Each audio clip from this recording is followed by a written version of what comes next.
Hello everyone. Welcome to the stream. I hope you all had a great week.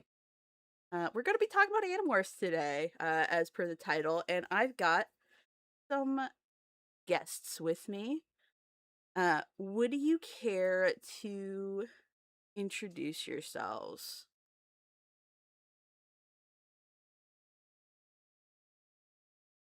Maybe we could start with the Paige here, and then Chloe, and then Torren. All three of us went fucking deer in the headlights. My apologies. I I all I was could just think trying. of I was just trying to think that we were going to do it in order of like who's listed on the stream. all I could think of is Oscar Isaac and Star Wars going, so you talk first, I talk first, but I didn't want to quote Star Wars as my introduction. So now I've done it It's metatextually. That okay. that helps, right? We're all dorks here. It's okay. You're in a safe space. Mm, I'm completely normal. I don't know what you're talking about. I say with my yippee and a light on screen. Well, that's why you're going to go first. You're going to show us how it's That's done. why I'm You gonna go remind us how first. introductions work, and I'll try not to drop into an axe impression and use it as an excuse. Nice, nice. Well, I've been on the channel a couple times before. My name is Paige, and you might know me as 20 of your minutes on Tumblr or AO3. My pronouns are she, her. I am a new fan to the series. I only started reading it last year. Um, through a couple different instances, I just happened to find it and find it interesting. Mostly Crim's little bit of fan art. I was just like, okay, I gotta give this a I try. in- I infected Paige like a weird And fricked look at up me now, Animorphs vampire. like a yerk. You got into my fucking brain. it do be like that. It do be like that indeed. I guess I should probably go then. Unless there's anything else you want to say real quick, Paige. I guess just what we do. I am not a YouTuber, unlike everyone else here. I'm take your kid to work day. I make a lot of art on Tumblr, a little bit of fix here and there. I like to kind of curate my Animorph stuff because I just like looking at it. I like having it in a place where I can find it. Yay. Yay! Yay. This stream was Huh. actually Paige's idea, by the way. It Oh, was my idea. sweet. Hell yeah. We love that. I guess going off me then. Hi. Friend of the channel. I've done streams with Crim on other channels in the past. I'm Chloe Sunflora, she, her pronouns. I do video essays and occasionally voice acting on my own channel and also work with other streamers as well, sort of like what I'm doing here. Um, and Animorphs is about as old as I am, so I was reading these books when I was in primary school, like between like the ages of like 6 and 11 in my local library and everything like that. So it's kind of been a part of my life like constantly. Yay. And it unfortunately means I did also grow up watching that accursed Animorphs TV show as well, which I think we'll probably get into alongside this. We're gonna save the hot takes for later, but I'm in a weird space where I know exactly how bad the show is, but also I have this compulsive need to defend that which can be defended. Oh, Wonderful. fun. And who Best. might you be? Oh, I'm Torren. Thanks for inviting me. Um, he, him. I guess I'm a YouTuber, but to me, YouTube was like Dropbox, but for videos, and it just sort of happened. A few years ago, I got back into.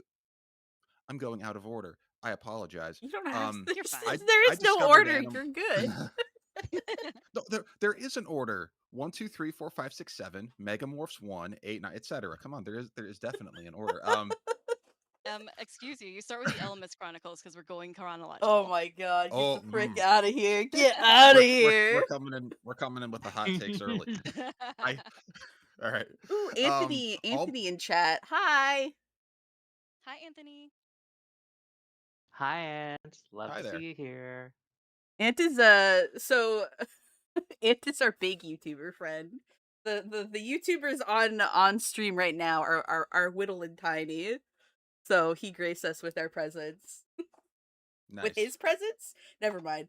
I'll stop talking now. I don't know how I'm a professional. Continue, Torrin. That's all right. Almost everything I get into is comically late, and Animorphs is kind of the big exception. I discovered it in fall '96 at the school book fair, the way Tuman intended. My first book was The Message.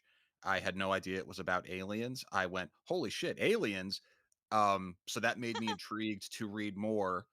Then book 5 came out, and that made it like, okay, these are now my favorite books. Mhm. Read it Aw. religiously up until the mid 30s when I fell off around the time I started junior high. Forgot about it for 20 years. Rediscovered it during the pandemic, and it was like the Winter Soldier being activated. Like I thought I wouldn't remember any of it. I got halfway into a book, and went, "Oh, I remember all of this."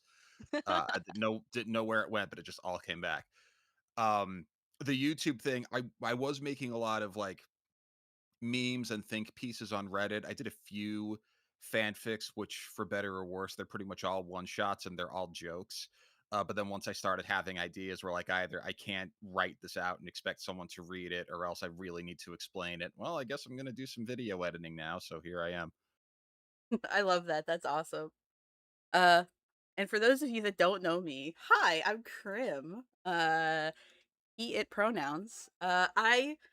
I guess I'm a YouTuber because this is my channel. But I also do a lot of art, and I got into Animorphs as well in the 90s. Oh gosh, I was in grade 3, so I guess I would have been like 7 or 8. Uh, and I will say that I think Animorphs, I always liked reading, but I mostly read like fairy tales and like little, like I was a big like fairy tale person. I think Animorphs is what got me, and Goosebumps of course, is what got me into like novels. Even though they were very short, I think it's pretty good for like somebody that was 7. And it's been like something that's always been like background noise in my head. And I'm just really glad that I had the series. So yeah, I think that is everybody. That's us. But we do have a super chat. Thank you for the super chat. How does it feel knowing Animorphs ended JonTron? Anthony for Don't two speak that dollars. name. Do not speak that evil into this world. We do not need to be reminded of that man. We'll just say that the Animorphs are heroes and they defeat evil, and leave it at Yay. that. Actually, for real. All Although right. I do want to speak something cursed into the ether Oh real quick no. off that. Do you ever think that John do you ever think that the reason people fall off the rails is because they get infected by the yerks? I don't know how serious you want to get, but I've spent a lot of time the last, let's just say about 10 years, um, thinking like how much of an easier explanation that would be. Yeah. So, When I was a Yeah. kid, you know how like people had their like, oh, I really hope that I'm gonna get my Hogwarts letter. I had For me it was like I'm gonna become an Animorph any day, any day Mm, now. Keep looking for the sky.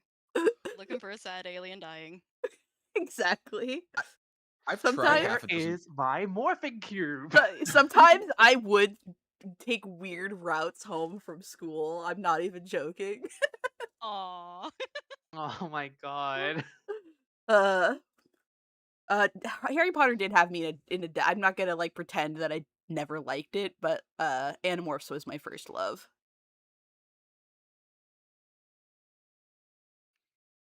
Genuinely, yeah. Um, but yes, we're going to get It's into. wild to me. Oh, go ahead. Go ahead. Oh, just it's wild to me that I didn't get into the books because I read a ton as a kid. My mom was a middle school teacher. I basically grew up in that school and lived at the library. I even played with the flip book. But the first time I tried to read a book, it was the the one with Marco and a cockroach, which that is not a beginner friendly book.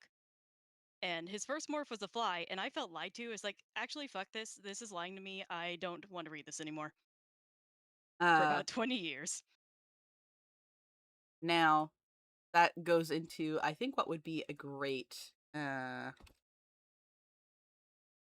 a great oh my goodness. A great first question is, what was everybody's first Animorphs experiences? Like, whether it be one of the books or the TV show, or like, heaven fucking forbid, the video game. I'd love to hear it. If we want to go again with like Paige, Chloe, Torren, and then me, and we'll just keep to that order if that's all right. Observing a strict rotation order is critical for any Animorphs discussion. Exactly, True. exactly. Um, if everybody's favorite character wants to suddenly pop in every other cycle, that would be great. But I think for now we'll stick with the core four.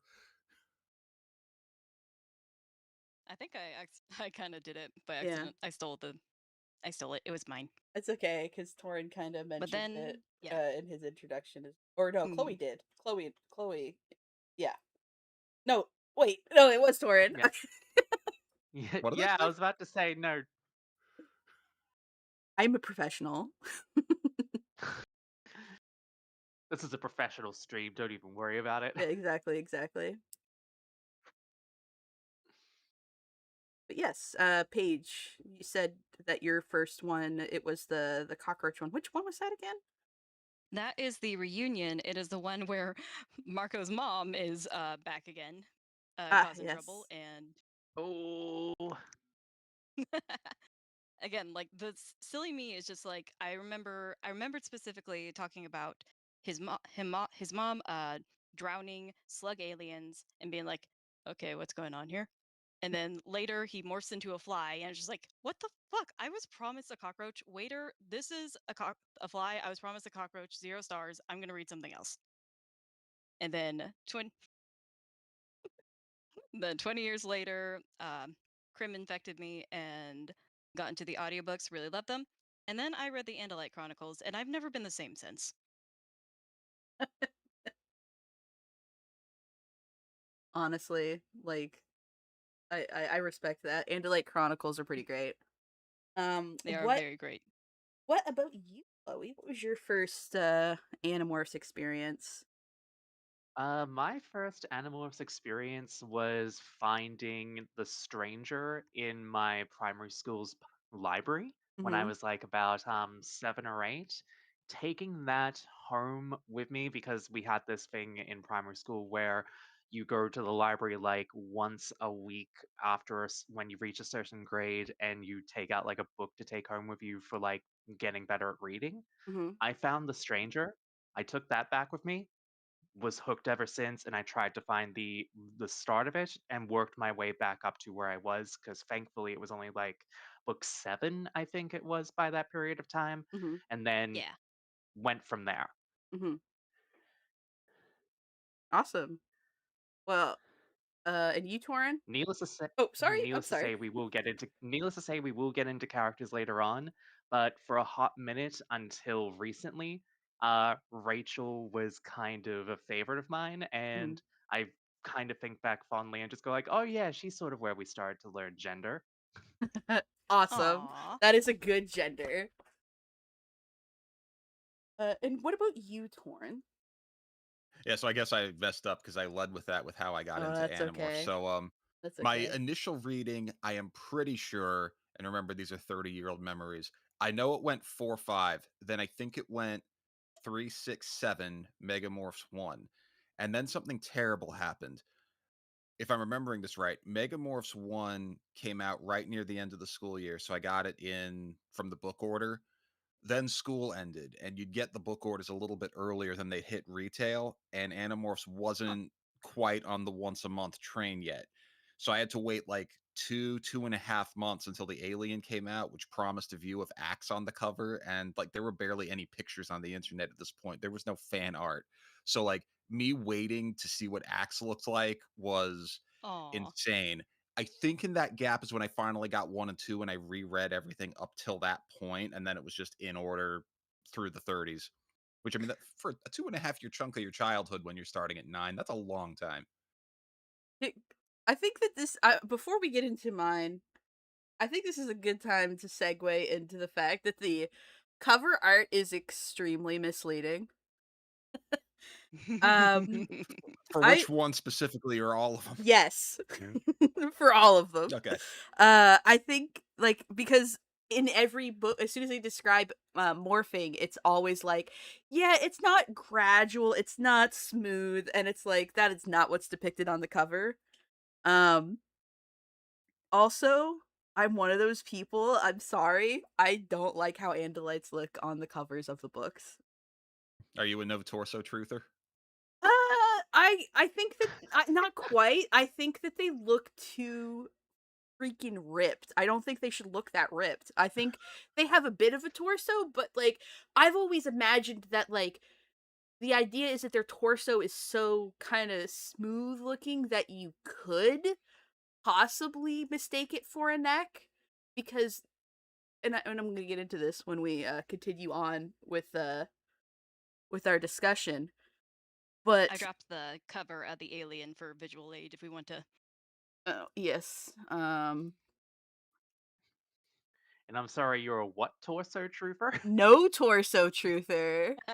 No torso truther. Oh, so you don't believe that Andalites are like some kind of weird centaurs or Motaros with blue skin.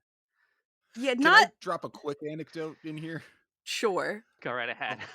Last year, my wife read the series for the first time, almost like she was Jane Goodall doing a study, like she Uh-huh. wasn't doing this as a fan. She came to me and said, "Did K.A. Applegate know the word centaur?" What do you mean? So all through the description in book one, they don't use the word centaur, and it's like they're struggling to describe it when the word is centaur, and it's not till like book four or so when it comes in. But yeah, a literal interpretation of the earliest descriptions of Andalites make them seem too horse-like, and there's no need for a torso. And when you consider that houses your digestive tracts, but they don't eat that way, there's not much need for it. Yeah. Like I said, I think that they have like a pretty weak torso. I'm gonna get it. I'm gonna get a little bit into how I feel about how Andalites are depicted later, but You don't like the Greek god version of Elfangor on the Andalite Chronicles, is what I'm saying, hearing. no, not really. I Um, understand. so my first book, it was actually a Cassie book. It was The Secret, so that's the one where she's changing into a wolf on the cover. It's the one with the baby skunks, and there's the uh And the they're termites. yeah, and they're chopping down the forest. I was a huge tree hugger and like I still am, but like it was something that I was very passionate about as a kid, so like this was like the perfect book to get me into it. And like my mom also works in a wildlife park, so it was perfect. And I went from The Secret and, like, I just liked Cassie so much. I went right to The Unknown. That's the one where she's turning into a horse on the cover, and it's a see, The Unknown, I read these books before I ever saw a picture of what an Andalite looked like. And in The Unknown specifically, apparently Axe is looks close enough in, like, the shadows to a horse that, like, it was passable as a horse. So it's like there's got to be some sort of congruency between that an Andalite body looks more like a horse's body than it does a centaur body, you know? In my Mhm. head, Yeah, not you know, that made sense in my head anyway. not just passable as a horse, but passable to people who work in the stables. We're talking about Yeah. people where Yeah. horses are their way of life, and they're all they've got to say is, "What's wrong with your horse?" Yeah, Yeah. Someday all horses will be blue. My that horses book are is bleed. so quotable. That is the best bad Animorphs book. I'll stake a claim on that. Wow. Wow. I liked it. I liked it. I think it's a good introduction. I think and here's my hot take. One of my hot takes. There will be many hot takes, but I do think that Cassie is probably one of the if you don't go right from the start, if you're just jumping into any book in the series, I think Cassie is the best introductory character, and I'm gonna make my argument here. Uh, I think that you don't want to start with Tobias and Axe, like because they're No. like you don't want to start with them. They're bad introductions to the series. I love them as characters. I think they're Mm. probably my two favorites, but you don't want to start with them. Um, I love Rachel. Rachel is also, I adore Rachel. I love her book so much. I think she's my favorite character to read. But her characterization, and this kind of goes for all of the characters, but the perception everybody else has of Rachel is so different on from what's going on in her mind that I feel like it's almost a spoiler if you start with Rachel, because everybody else has this perception of Rachel being super strong and she loves fashion. And I was talking about this a bit with Paige earlier, but when you really get into it, that is nothing what she's like. She's a ball of anxiety, and the only way for her to resolve that anxiety is to do something. Yeah. Like, that's who she is on the inside, and that's nothing like the perception that any of the other Animorphs are. And I think, for similar reasons, Marco is also not as bad as Rachel, but Marco is very similar in that people are like, oh, he's a funny guy. He can be a bit ruthless sometimes, but he's just, he's just sees point A to point B, but it's not like he's sadistic or anything. And it's like, actually, he is kind of sadistic. And I think they clue in on Rachel not necessarily, and, Jake, spoiler alert for like a book that's like, for books that are like 20 years old, 25, 30 years old now at the end of the series, I think. Um, Yeah, it ended in 2001, so 25 years old for an ending. yeah. Spoiler alert, Jake kind of manipulates Rachel's anxiety in the end. But I don't think Marco literally being sadistic and having that sadistic side to him is ever addressed by any other character in the book. It's completely internal for Marco. Not really, no. They all just give him a lot of grace. They assume good faith. They assume that oh yeah, he's just, cutting to the chase. It's like, no, he actually does kind of like killing things. I think more so than Rachel, and I think that's why he gives Rachel a hard time about it. In my opinion. I think Jake is fine, but he's a little boring. And yeah, that's why I think Cassie is such a good character to start with. Because all of the other ones, it's a spoiler, or you get Jake, who's kind of boring. Sorry, Jake. We love you, default me. Yeah, exactly. But yeah, that's one of my hot takes. We will get into many of my hot takes because I have many. But who's your guys' favorite character? Well, I really like David. Wow. Wow, I immediately starting off with the spicy takes. no, no, no.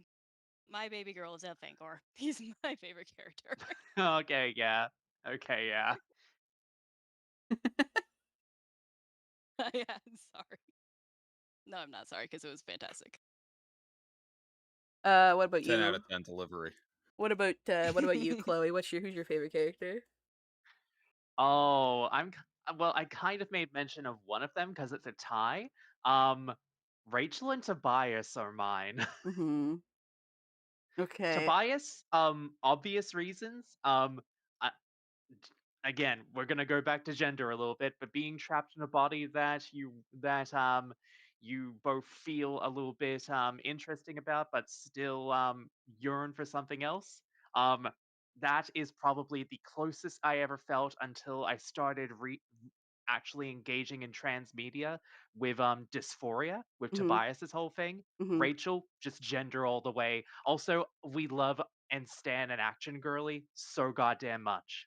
Okay, but and this ended up being something that I drew last week. What do you think about T for T, Rachel and Tobias?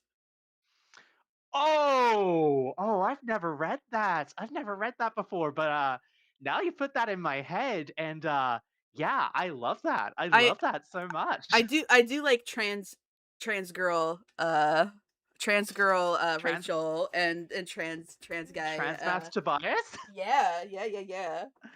Oh, I love that. I love that. I love you put that in my head. Thank you so much for that, Um Krim. you're very welcome. I'll actually bring up the art that I'll post it here too. Please. And I will bring up the art on stream that I did. I think it was last Thursday. That Paige requested on stream. Yeah, it was a Kofi stream. Uh,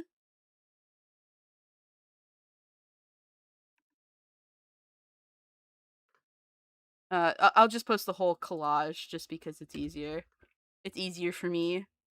Um, but up in the top right, uh, Oh my god. little gender affirming swim care. Here we go. Yeah. Not video, Yes. this one. Yes. Yes. I love it. Just hide reactive for a Also, second, but I guess just going off of that, designs wise for the Animorphs, like the actual like characters and everything like that, because like the book designs changed so much. mhm. I know I'm derailing it a little bit, but No, are it's we gonna okay. get into that later We on? can derail. I have some questions in case, we run out of things to talk about. Little behind the screens Uh, peek for the audience. We can follow I think we whatever. should let Torren say his favorite Yeah, character first, yeah, though. yeah. We can't. Yeah, But yeah, I Okay, just. don't that's But we. don't let organic conversation Yeah, stop so that I can talk. exactly. That's that's not Exact. Yeah. necessary. I did want to get clarification though. When you say how much the book designs changed, are you talking about like the reprints or like the cover models changing during the first run or what?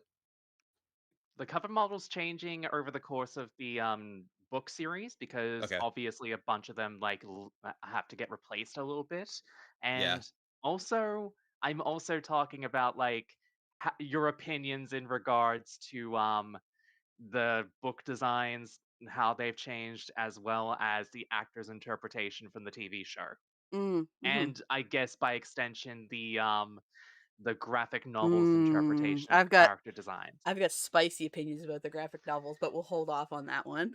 Yeah. I definitely want to talk about that. I'll go real fast. Favorite character to read is Tobias. My self-insert character I project myself onto, Marco. Hmm. Um, just a little bit wish I got to say that before he was characterized as sadistic. I don't quite get that, but the whole outward class clown persona while being a ball of anxiety and also having this kind of unhealthy feeling where he feels responsible for his father while maintaining a very let's call it complicated situation with his mother. Um 9, 10-year-old me was vibing with that in a way I didn't have the vocabulary to realize for 20 years, but yeah, that was a thing. I will defend my characterization of Marco as sadistic. I'm not saying that that's his dominant personality trait. I think he has a sadistic side to him. And he, what was the book that I was reading the other day? Because I'm actually in the middle of my reread of the Animorph series right now. I say read, but I'm listening to it on audiobooks while I'm doing other things. And I find I'm so full of spicy takes. Sorry, guys. Why all of they make all of the characters sound like all the male characters are so masculine when it's like these are like teenage boys, young teenage boys is at the start. And Andalites are extremely masculine when it's like, okay, but you're describing them as kind of like these dainty, delicate, like pretty little Elvish. blue deer people, and I always kind of imagine them sort of elvish vibes.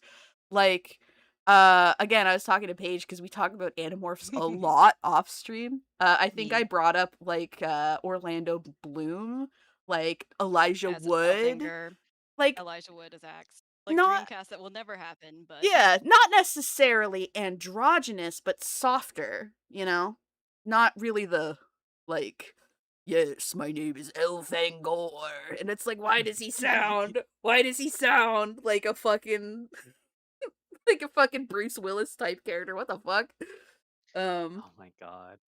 so that was odd. I just never read that Andalites is particularly masculine. Also, Axe does not sound autistic enough.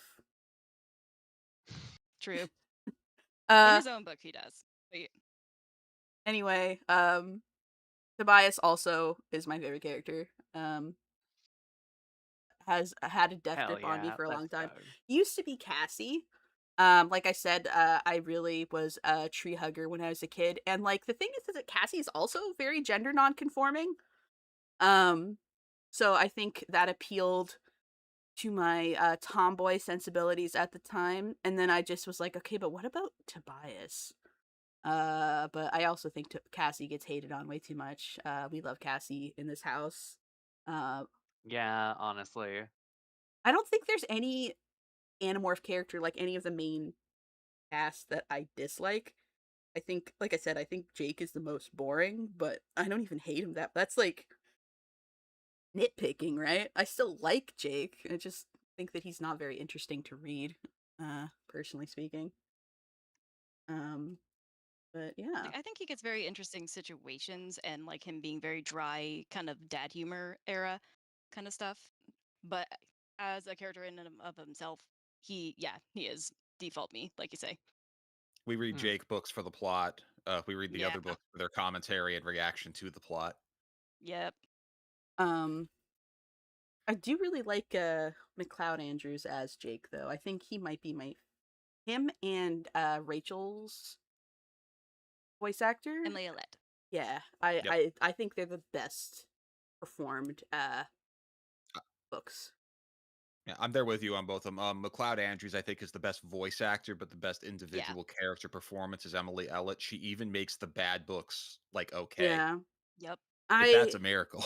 I Can we talk a little bit about the audiobooks? Who has read the audio who has listened to the audiobooks here? About 50-50 for me. I've listened to a Uh, couple, but not enough to have like a firm opinion on them. I can get you audiobooks. raises my little hand. I have listened to them very much. um so I like Rachel and Jake. Tobias is okay. I think he sounds a little bit too old. I do not like Marco's voice actor. Um and Cassie, I think she sounds okay, but I think she sounds a little bit too formal. She's soft spoken, Yeah. but she's too formal. And again, talking to Paige earlier today. um Paige noticed that there was like a lot of editing with Cassie's voice actor, and there's something else I'm picking up. I think Cassie's voice actor is ESL. Like I think English is her second language, which is fine. But I think because of that, there's a lack of casualness that I think would be more in character Yeah. for Cassie. I don't think necessarily that she'd be throwing around slang. I think that she would just speak in a very casual, down to earth way, and I don't think that's portrayed well in the books, and I don't like the voices the other characters tend to give her, except for Ellen, was it? Emily. Rachel's Emily Ellett, yes.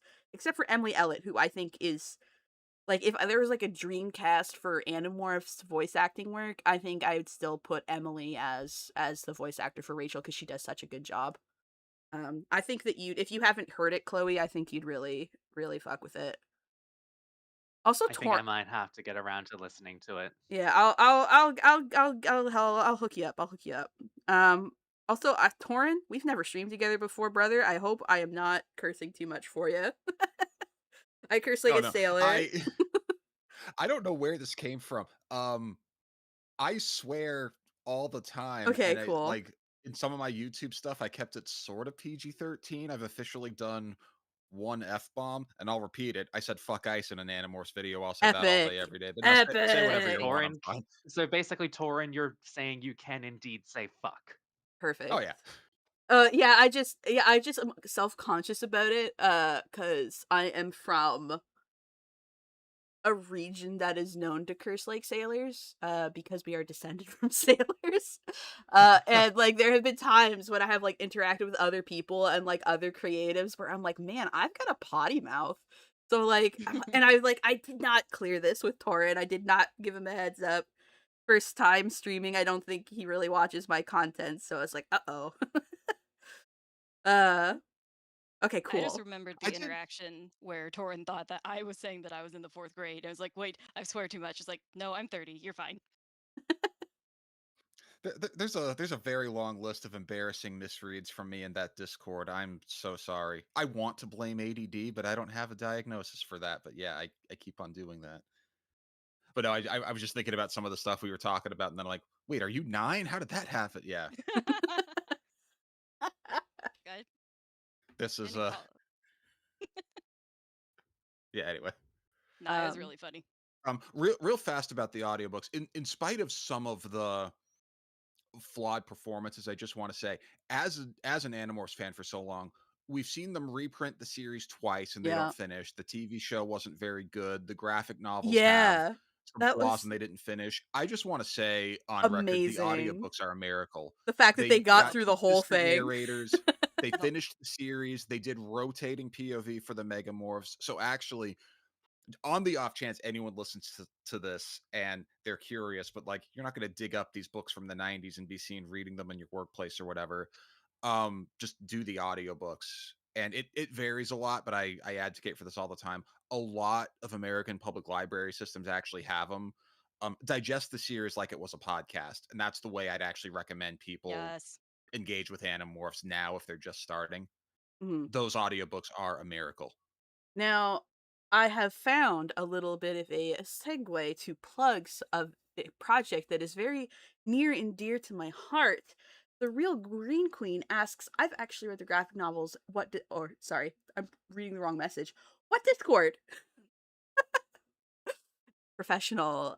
So me, Torren, and Paige, about 6 months ago, we found out about a project for the 30th anniversary of Animorphs called Animorphs 30. It was a fanzine put together by a fan. So it is an unofficial zine, but me, Paige, and Torren all contributed to it. And you can find a link in the description down below. It is completely free. There is a PDF version. There is a Canva version if you don't want to download the whole thing. And I believe it's still being worked on, but there will be a version available for print as well. If you would like to do a fan print or a book binding, we encourage you to do that. We all worked really, really hard on it. There is fan art, there is fanfic. I think Torren put some sort of like epistical sort of like analysis and stuff in there, which I really liked. I haven't gotten through the whole thing. I've skimmed the art. I've just been working so hard on like art and YouTube stuff within the past week, but I believe it came out about a week ago now, right? Yes, on Yep, Saturday. last Last Saturday. Saturday. Yeah, so I haven't gotten through the whole thing. So the Animorphs series is 30 years old, and the zine is celebrating 30 years of Animorphs, but we all got together only I think in like January, February-ish. Yep. Yeah. Um we've kind of like shared a little bit of it with Chloe, but Chloe mostly does videos, so I don't know. I don't, yeah, she wasn't in on that. It was kind of populated around on Tumblr, so Yeah. It By the way, wasn't a thank you, secret. Paige. I do not Mhm. do Tumblr, unfortunately. yeah. No, same here. So if I hadn't seen the link from Paige commenting on one of my older AO3s, I wouldn't have seen the promo for the zine, and that's the only reason I got into it. So that was a happy series of coincidences. I Yeah, I was didn't very. I didn't know that Chloe was into Animorphs, otherwise I would have I would have said something. Nah, you're all good. Like, if anything, I think this is sort of a learning experience for us to talk more because, like, there's probably a lot of overlap between a lot of the stuff that we enjoy. Yeah. Exactly. Um yes. Um Other than that, what's your guys' favorite book in the whole series? Like including like the actually no, not including the Megamorphs or Chronicles or anything. What's your favorite like main I series I, I book? was gonna That's say I kind think of a you cheat. have to put that caveat in there You because it's gotta. generally going to be a chronicle. Yeah. What's your favorite main series book? There, Page. Mine is The Departure. One of. If you want to pull up the collaboration we did, that Oh, is now in the chat. yeah. Damn. The Departure is the book with Cassie turning into a butterfly on the cover, and although Elfangor is my favorite character overall, Cassie is my favorite of the kids. I I know like I will not tolerate Cassie hate in my vicinity. I will annihilate you with my laser eyes if I see it. Um, but I feel like she really embodies kind of the ethos of Animorphs, the whole idea of like, why are we fighting? Because we're trying to protect people. People are going to get hurt no matter what. What does that mean? How do I resolve this conflict in and of myself? In that book, she she basically decides that, like, I'm doing too much evil, even trying to do good here. I'm going to quit the team. And through a series of things, she encounters a controller girl who finds out her secret. And she's the first one to really kind of give the Yerk a chance to kind of plead its case. While it never truly actually excusing its actions or the actual evil things that the Yerk does, it gives you the ability to kind of see where they're coming from, why they're doing it, but still declare what they're doing is bad, but they need a way out. They can't uh, just relying internally on further violence just perpetuates violence. Instead, um, semi spoilers, semi not. The the main thing about that book is that, like, Cassie goes into a state thinking that she's making the ultimate sacrifice. Instead, she makes basically the ultimate change, and that kind of cascades down, showing what I think is the real reason that the war ultimately ends. It gives a way out. It gives a way to not let violence perpetuate. Even though there will be sacrifices, there will be lots of bad things coming along. If you're willing to learn and you're willing to change, that is how we win. Now, I think we can safely spoil Animorphs, as a I series know. that ended 25 years ago. It's more just like But it's like how much of specifics can I get into without like telling the entire book, you know? yeah, I'm about to spoil the entire freaking series. Now, If you want to read the series, do it. yeah, do it. Like, cover your ears for like a few minutes. I don't think that there's anything that I can say that'll actually ruin the books. I think it's very rereadable, no matter, even if you know the whole plot. Yeah. But I believe it's been a very long time since I've gone through the whole series. But it ends, I believe, with the Yerks get a way out via becoming Nothlets, right? That's how it ends. Yep. Yes. That is So, both the Yerks and the Taxons are given the opportunity to obtain morphing power, just determine a new form, and to live out their lives in that form. yeah. Like, I do Which think if you that's take it a purely literal version, there is some problematic undertones. But I see it more as just kind of like our way of life isn't tenable. We have to change, and this is us offering that change. yeah. Yeah. There's some transhumanism vibes in there. That Very I think is transhumanism. that I really like. But I think that I think that it's interesting that the problem that kind of started the Yerk, the Yerk invasion of the galaxy, Ciro's kindness, is ultimately what ends the war, which is Hmm. fascinating.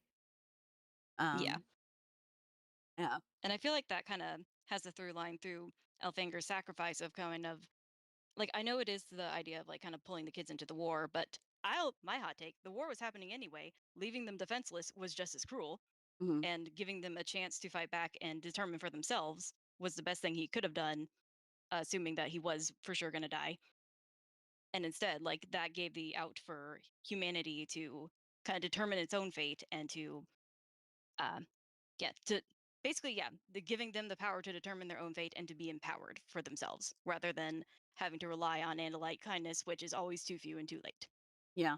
So for those of you in the audience that aren't sure what this is, so like basically, Ciro's kindness was an act done by an Andalite named Ciro who shared the ability of faster than light travel with the Yerks. Um, and the Yerks, which are slugs that infest people's brains, had basically up until that point only had a symbiotic relationship with an animal slash being on their planet that was barely sentient and was also not advanced enough to really protect itself from predators, named the Ged. They're basically like very slow, awkward monkeys that are mostly blind, clumsy, and they didn't have essentially enough processing power in their brain to, fully be sentient, I guess. Like, they are sentient, but also like barely. So the Yerks formed a symbiotic relationship with them where it's like, hey, you let me get into your brain and I will protect you from predators and give you faster reflexes. And like like Yerks are slugs, but they're also just basically like extra neurons and stuff, right? Yeah, So it just basically they're like gave the tiny brains. they basically gave the Geds a bigger brain, where they could process things better. They had better languaging processing. It was considered a symbiotic relationship. And then the Yerks started investing other aliens, and not necessarily with their consent, um, to the point that they became like this big galactic empire that was threatening the stability of the galaxy. Uh, so and also the Andalite that did that was Zero, and it became this huge Andalite law because of that to not share your technology with outsiders. This resulted in the Hork-Bajir um, being completely taken over by the Yerks, and then the Hork-Bajir became the shock troops of the Yerks, and then I think Earth, like they had infested a number of worlds, but like generally speaking, taxons, Hork-Bajir, and humans are the most used controllers, I believe, of the Yerk Empire for various reasons. Because yeah. If I can take just one little related tangent on the Yerk's biology, one Mm-hmm. thing I know it's partially kind of like the plot device of like every 3 days we have to extract in order to feed and everything, Mm-hmm. but the simple fact that that makes that the Yerks are facultative parasites, not obligate parasites. No Mm-hmm. part of their life cycle actually requires them to do parasitism. Mm-hmm. Yep. So it's something that can benefit them, but they could just live their lives in the Yerk pool. Yeah. While their actions are understandable, they let their actions with the enslavement, they let them be evil. And I really appreciate that Yeah. approach to the storytelling. Yeah. Well, it's also like Yerks have natural curiosity and wanderlust, Hmm. and they want to explore. So, and if we want to talk about like biology and evolution, what I think that kind of says is that it may not necessarily mean that uh it's not part of their reproductive life cycle, but I think it allows them to go to different Yerk pools on their planet, and have like more genetic diversity. Yeah. Because the way that Yerks reproduce, I think it's like a small group of them come together, kind of become this big blob of a bigger Yerk, and then that blob splits off into a bunch of buds, basically. Um, so to get Hmm. genetic diversity, you'd want to go from one Yerk pool to the other. The best way to do that is to get a host who then will have that instinct to wander around and go further than the Yerk could take its own body by itself. Maybe find another Yerk pool, slip in there, and then, So it's like, technically speaking, for an individual's life cycle, probably not, but for genetic diversity purposes, it makes sense that the Yerks instinctively want to explore. Yes. And like from there, like I think like it still keeps within the agency of the Yerks. It's not like the Taxons where they are suffering from their hunger all the time. Mm-hmm. Like trying to get a Taxon not to eat is truly hurting them. But Yerk taking an unwilling host, that is still them making an active choice to enable suffering. And like that's what I really like about that decision. Yeah. If somebody else wants to Like jump even in, it's an please, but understand. Yeah. I have a slight tangent to Yep. go I'm on done. related to this. If Torren and Chloe, you want to jump in and say anything about that, let me know. Oh, I was just gonna go tangent, tangent. Tangent, tangent. So I think it's a good comparison to humans, because the way we Yeah. evolved and the way that we now impact our environment makes a lot of sense. You could also kind of compare us and Yerks, honestly, to beavers. The beavers are one of the only creatures on planet Earth that impact their environment other than humans. So a beaver has evolved to hate the sound of running water. It hates it. And so whenever it hears the sound of running water, it goes into a frenzy and does whatever it can using sticks and mud to stop the sound of running water. That ends up creating a space that can create a home for the beaver, but also a home for a bunch of other animals, and they create their own little ecosystem. It's generally very good for the environment. If you haven't seen Hoppers, go watch it. It was so good. If you like Animorphs, you will like Hoppers. It's very of that same era. It's very nostalgic, like late 90s, early Y2K. Um, I won't spoil it other than that, but like if you like animals, if you like Animorphs, if you like that era, for I guess it's a period piece now. Ugh, yuck. If you like that era for period pieces, please go watch Hoppers. Anyway, um, I think that for humans, we evolved in a similar way to kind of like alter our environment, to kind of go out and explore niches that other animals don't. Like, you know, we started in Africa, we went up from there, we've basically gone all over the earth, because that was the best way for our species to live. We filled a very specific ecological niche. Um, but like the Yerks, we became so good at it, and our natural instincts to kind of alter our environment and explore every possible space that we can get our little bodies into, has kind of screwed us and the rest of the planet over a little bit, you know, to the point of it kind of being destructive. And I think that in a way the Yerks are very similar, where it's not necessarily a bad thing to have that wanderlust and that desire to explore. And you know, again, it probably was for their own genetic diversity that, you know, it is rewarded when you do a certain behavior as an animal, and that's the animal that gets to reproduce.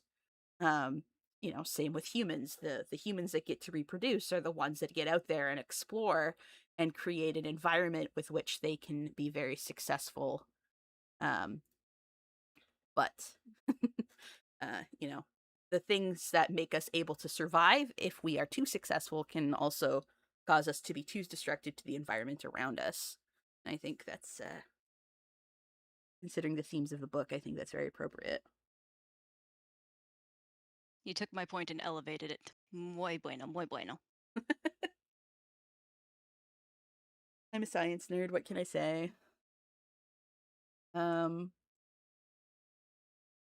I feel like we were going through a question and I don't think everybody. Favorite book? Yeah. Whose turn was it? I think you just went I I kind of Paige. believe it was dominated, mine. so Yeah, sorry. so it's Chloe. We kind of went off on it. It's fine. Natural conversation. It's fine. Oh, you're all good. I'm about Like a to throw real a major animal special. curveball into the mix here. Hmm. My favorite book is The Return, like the one with Super Rachel on it. Ooh, Hmm. Hmm. And discuss. oh yeah.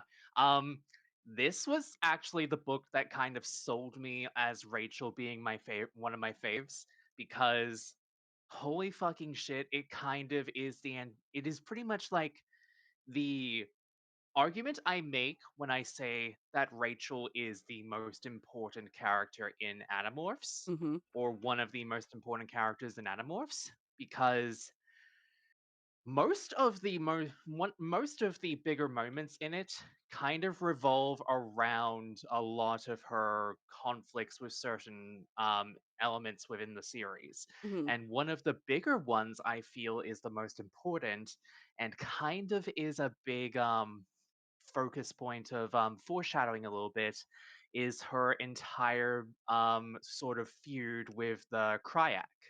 Hmm.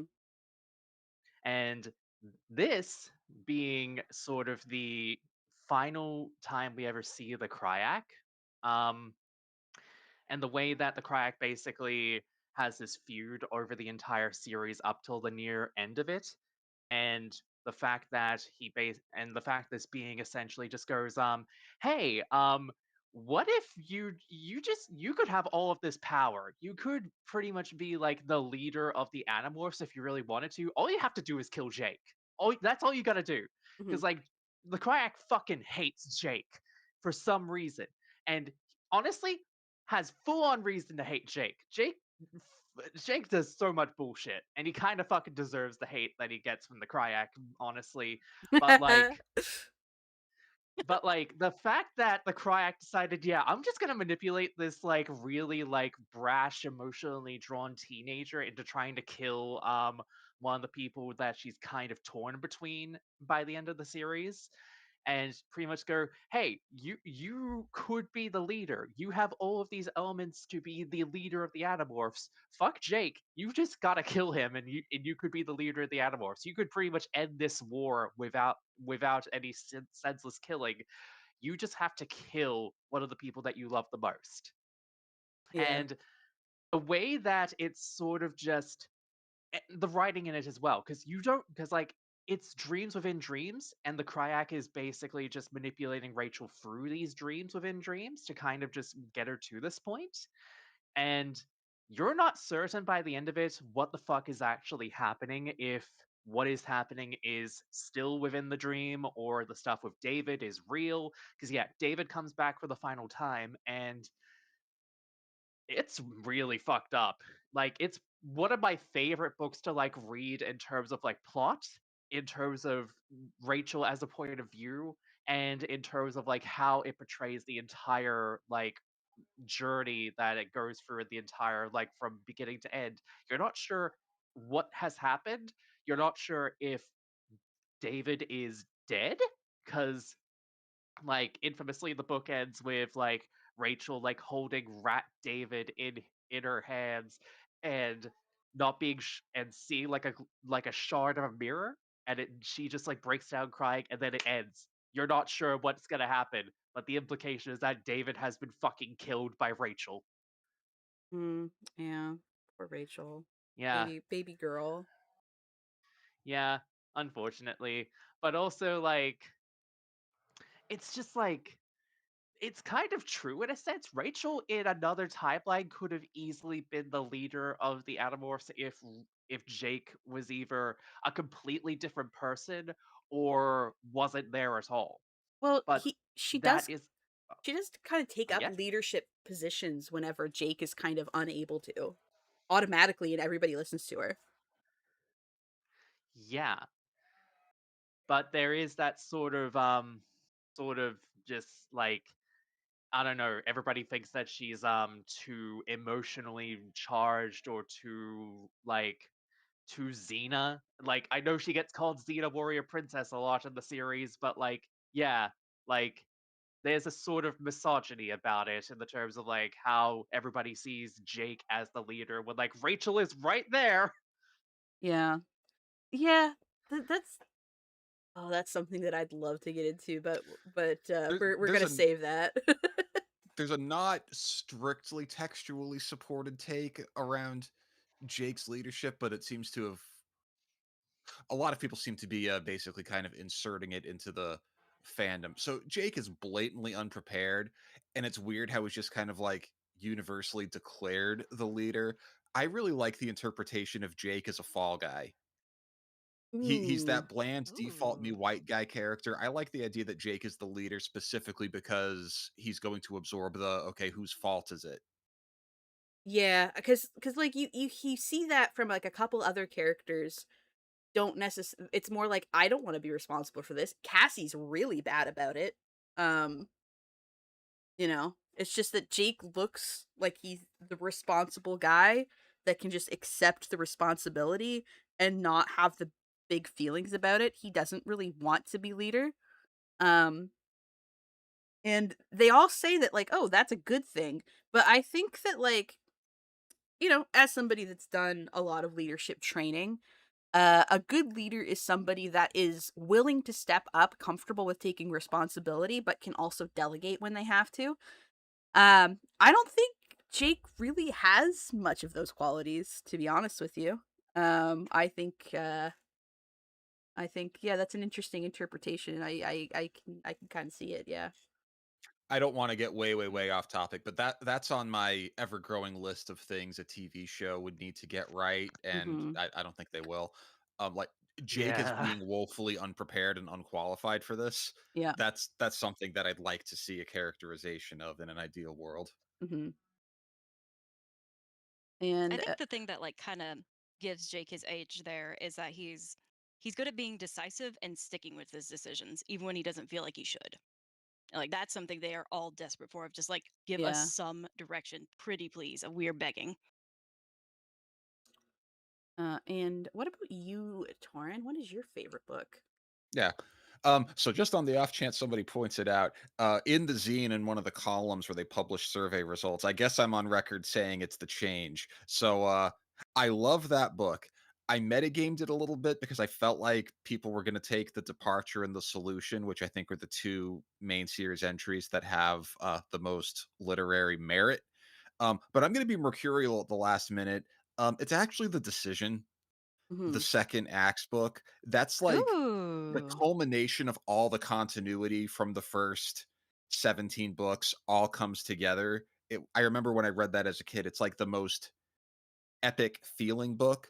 Yeah, it'd be a And good. it's right when the series is hitting its peak. Like you've got the Departure and the David Yes. trilogy after it, and then you hit the Ghostwriter era. And there are some fine ghost written books, but like this is it Yeah, is It Animorph's never finest reaches those hour as heights far as I'm again. concerned. I feel like it would be a good like series one finale or season one finale. I think. Yeah, I've thought about the Animorphs in terms of like how would you split it if you had to do that, and Hmm. I have a 3-season version and a 4-season version. So you're Hmm. absolutely right. If it's a 4-season, then it ends with The Change, appropriately titled. If it's a 3-season version, it ends with The Departure. I'm sorry, The Decision, and then season 2 kicks off with The Departure. Perfect. I love it. Now I can't remember what it's called again. This is my first time rereading the entire series from start to finish. But it's the one where they have that accident where they get pulled into Z space. What's that one That called? that's The That's Decision. the decision. Yeah, okay, yeah, yeah, no, that one's also my favorite. Oh, okay. Yeah. Oh, hell yeah. Well, do you want Um to talk about it, and I'll retroactively go back to the change? Yeah, to the change, and now I'm not no, a no, we hypocrite. we no, we can talk about it. All right. I just love weird sci-fi moments like that. I love and I liked it conceptually. I liked that we kind of got our first kind of peek at, well, I guess it's not our first peek, but we got like the Animorphs really have their first peek on what the Andalites are really like. I thought that was really interesting. And then it's like, oh, maybe they're not going to save us. They're not going to save us, are they? Yeah, we're fucked. um Yeah. and yeah, I love weird sci-fi crap like that. I like Stargate SG-1. I like Travelers. I like weird little like messing with space and time, like anything like that. So that one I was like, "Ooh, I love this." Actually that might have been the start of me falling in love with that kind of plot. I think that the Z space stuff and the like the time matrix stuff and the element stuff is such an interesting and sort of like underrated part of Animorphs. And Hmm. I think it's what elevates the sci-fi because it does actually make a lot of internal logic. And I think that's great for for like YA novels like that.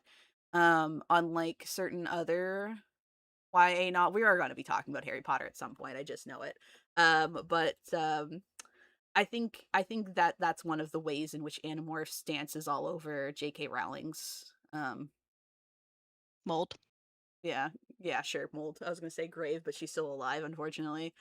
Uh, I just think it's one of those things that like, oh, it's like very consistent how this stuff works. It's very interesting. It makes you think. It doesn't necessarily like map onto reality one to one. And I have some takes about that. And but yeah, I really liked that. It was very intriguing. Very interesting, both from like a lore perspective, a character perspective, but also like just how the sci-fi was working. It's so fun. Bonus, which is impressive considering how jam-packed the decision is with events. It's also possibly the Cinnaboniest book. It has that Yes. cold Yes. open where Axe like is Yes. basically trying to extort his way into cinnamon buns at the mall. I love it. uh um One bun, one tray. And then, like all great stories, they end exactly where they begin, but with the characters being a little older and wiser, and they're all just there eating cinnamon buns that they paid for at the end. It's great. Mm, Because the ultimate fantasy of the Animorphs today is that you've just got a close group of friends who are with you through everything. Uh-uh. Is that too sad? No, it's not. No, it's fine. Okay, we're getting to the interesting part. What is your Animorphs hot take slash hot takes? Uh-uh. Ooh. I'm gonna let Starting? everyone else go first because I want to hear what everyone else has to say. You know, Okay. for this one, I'll volunteer to go first. Okay. Go first. Go first. All right. Um, the Discovery, first book of the David trilogy, Mm-hmm. not very good. I However, agree. Yep.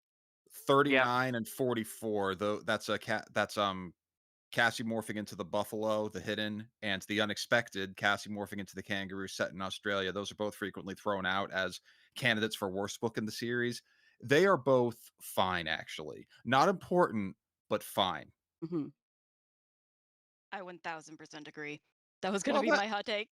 you know, I'm happy to hear that, but it ruins the hotness of the take. The thing with the Discovery, it's all building towards the conclusion, which has to be from Rachel's point of view.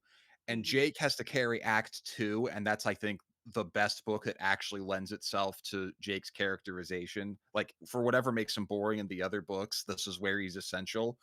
So it's kind of like the necessary sacrifice just because of the way the narration cycle works. They had to Mm-hmm. set it up with Marco, but in order to justify the plot, they give Marco the idiot ball for most of that book. And I didn't Mm. realize that Yeah. until like my third Mm, read through. And I'm like, this isn't Marco. This is an excuse. It's worth it. Like, don't get me wrong. We get someplace good with it, but Yeah.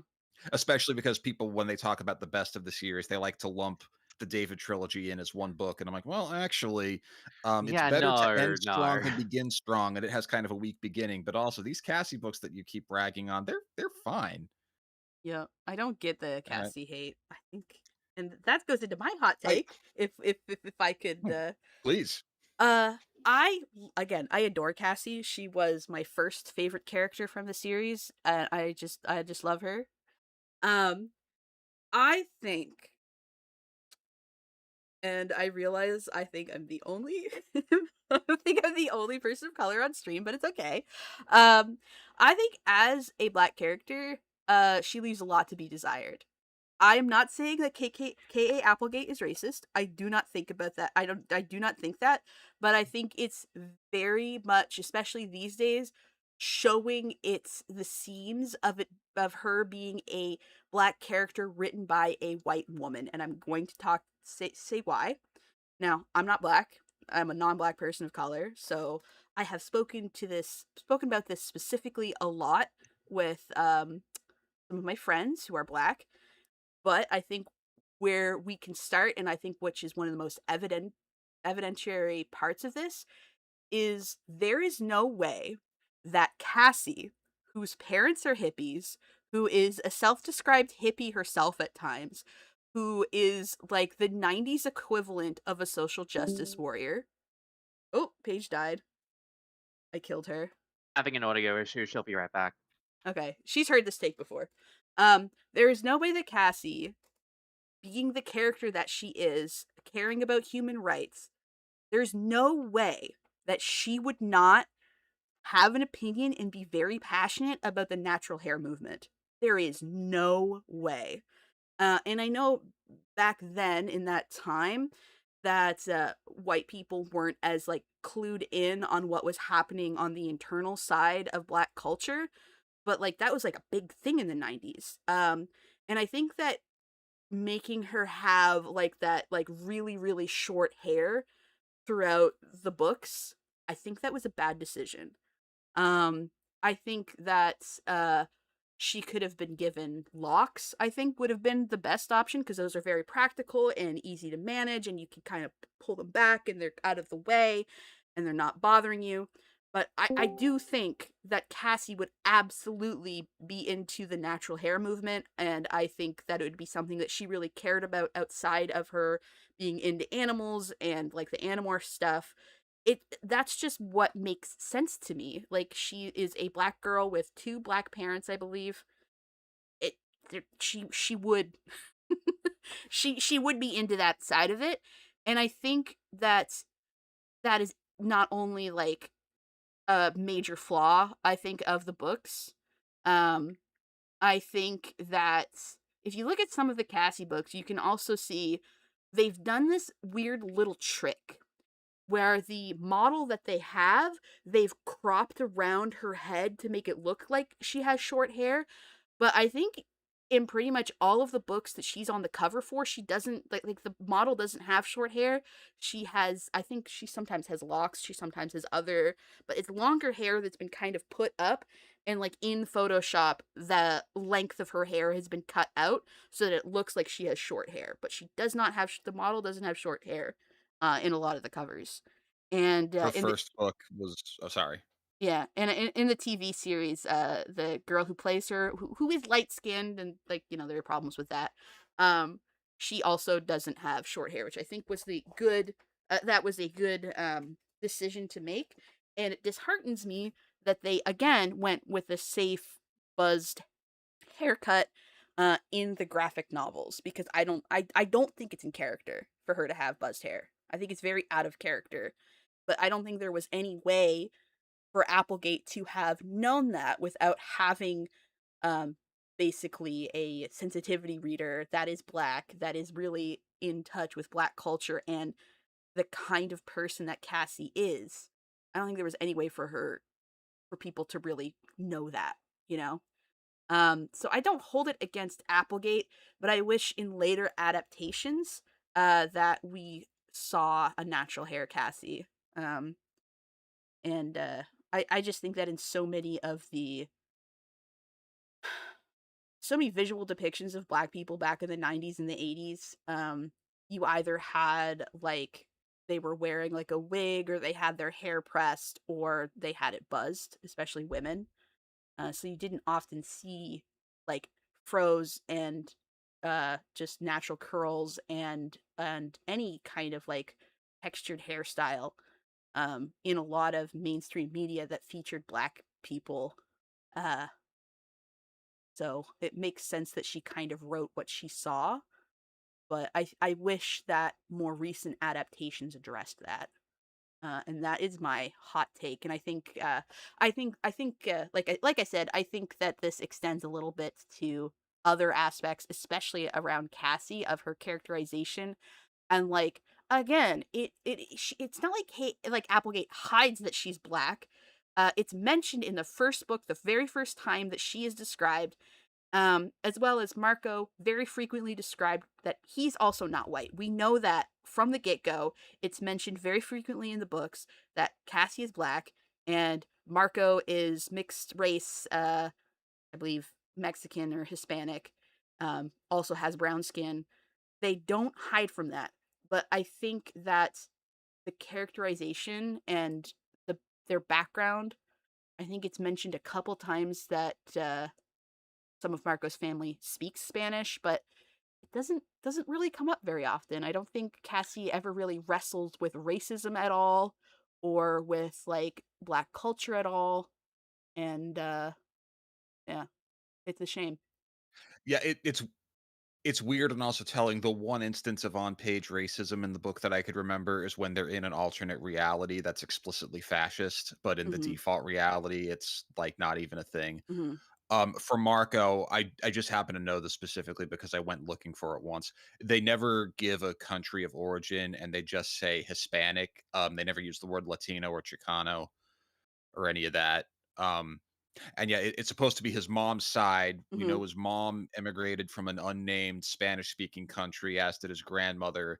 They both have Christian beliefs, I think implied to be Catholic, but I might be Yeah. slipping on that. But because she's absent and they seem to characterize his dad, Peter, as like default white guy, Marco is Hispanic, but they like never have to address it because he's not Spanish speaking.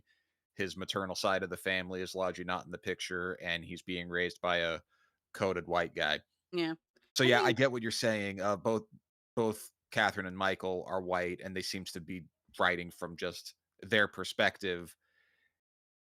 Yeah, it I It's get it. In the 90s, it looked pretty diverse just to have people of different races, but they didn't have the resources or the yeah. background to actually let that impact the way they wrote the characters. And again, I can forgive it because of the era, and I appreciate the effort. But again, in recent adaptations, I'm looking at the graphic novels. I have a lot to say about the graphic novels, actually. I think that some things could have been changed and addressed, and I hope the TV show that they're making on Disney Plus addresses those things. I mean, if it's anything to go by with what they've done for Percy Jackson, I get the feeling they may actually properly address that sort of thing Hmm. potentially in terms of the designs. Hmm. Yeah, there's so many interesting. Like I said, it's such a small thing, but I think it's indicative of like an empathy with Black people. Um, but like Absolutely. Cassie's hair, again, I that is the if there's one thing, like, dream scenario, I would really love a transgender Tobias. That would be epic. Transmaster bias, let's fucking do it. Let's But fucking go. but but I think what I would like even more is Cassie having something other than a buzz cut. Uh yes. Um Can I nominate for possibly worst aged line in the series is the line where Rachel says, "Believe me, Jake doesn't know you're black." Yup, that's really That's bad. the Oh, that's the quote unquote well-meaning relic from the colorblind era of the 90s, where the way we tried to be post-racist is by essentially being like, it doesn't exist, it doesn't matter. I hope that is not translated into the new series that they're doing for Disney Plus. That is It it's deeply it's dated. a It's easy it's to a remove. one-off line from a later book and it's not plot relevant, so no, that line will it's not appear in the the series no the matter how bad it is. Also, Jake does know that she's black. Again, first book. Oh yeah, this is Cassie. I think she's really pretty. She's a black girl that's kind of small with short hair. Like she is described as a black girl by Jake from the get go. And He's he, pretty terse with it because he's got to immediately go on to talking about how hot his cousin is, FYI, but yeah, it's weird that Jake and Rachel are like, oh yeah, he's attractive, she's attractive, but I don't really see her that way. So, for people who don't see it that way, they sure bring it up a lot. Yep. Same with okay, so Marco, according to Applegate, I think it was Grant that said this. It was Grant. Grant confirmed it. Marco is bisexual. It was. And there's a lot of there's a lot of That like led to some controversy. I love bisexual Marco. I'm an ex Marco truther. Not because I'm pairing the spares, but because I genuinely do like that, like, as the series goes on, like, Marco goes from kind of being like, freaking axe to being like, I freaking love this guy. And then they were roommates, so we love Oh my that. god, they were roommates. Uh My um God. I love it. But yes, I don't even remember what I was gonna say. Oh, hold on. It's coming back to me. The train is arriving at the Rebooting. station. Uh Frick. Oh yeah, because Jake often not Jake, wow, Marco will often comment on like not like I would know anything about that. Like not that I care about like a bunch of guys like getting sweaty and wrestling, but like I'm sure some people do. It's like, uh-huh, okay, Marco, sure. Sure you don't care. I forget which one it is, but there's one where it's like, "What? No kiss for me?" And then there's It's the attack after he kisses okay. Cassie. Oh, that makes perfect sense. And then there's the start of the escape, the second appearance of Eric, where he's like, I need to talk to just Marco," and Marco doesn't want to exclude Jake. So he's like, "Oh, I think openness is key to a good marriage." Just Uh all these little comments that you know in the moment were really just throwaway lines from the authors, but was for it? people who want to read it, there's a strong amount of support. Okay, I'm here's I'm on board. my here's how I imagine.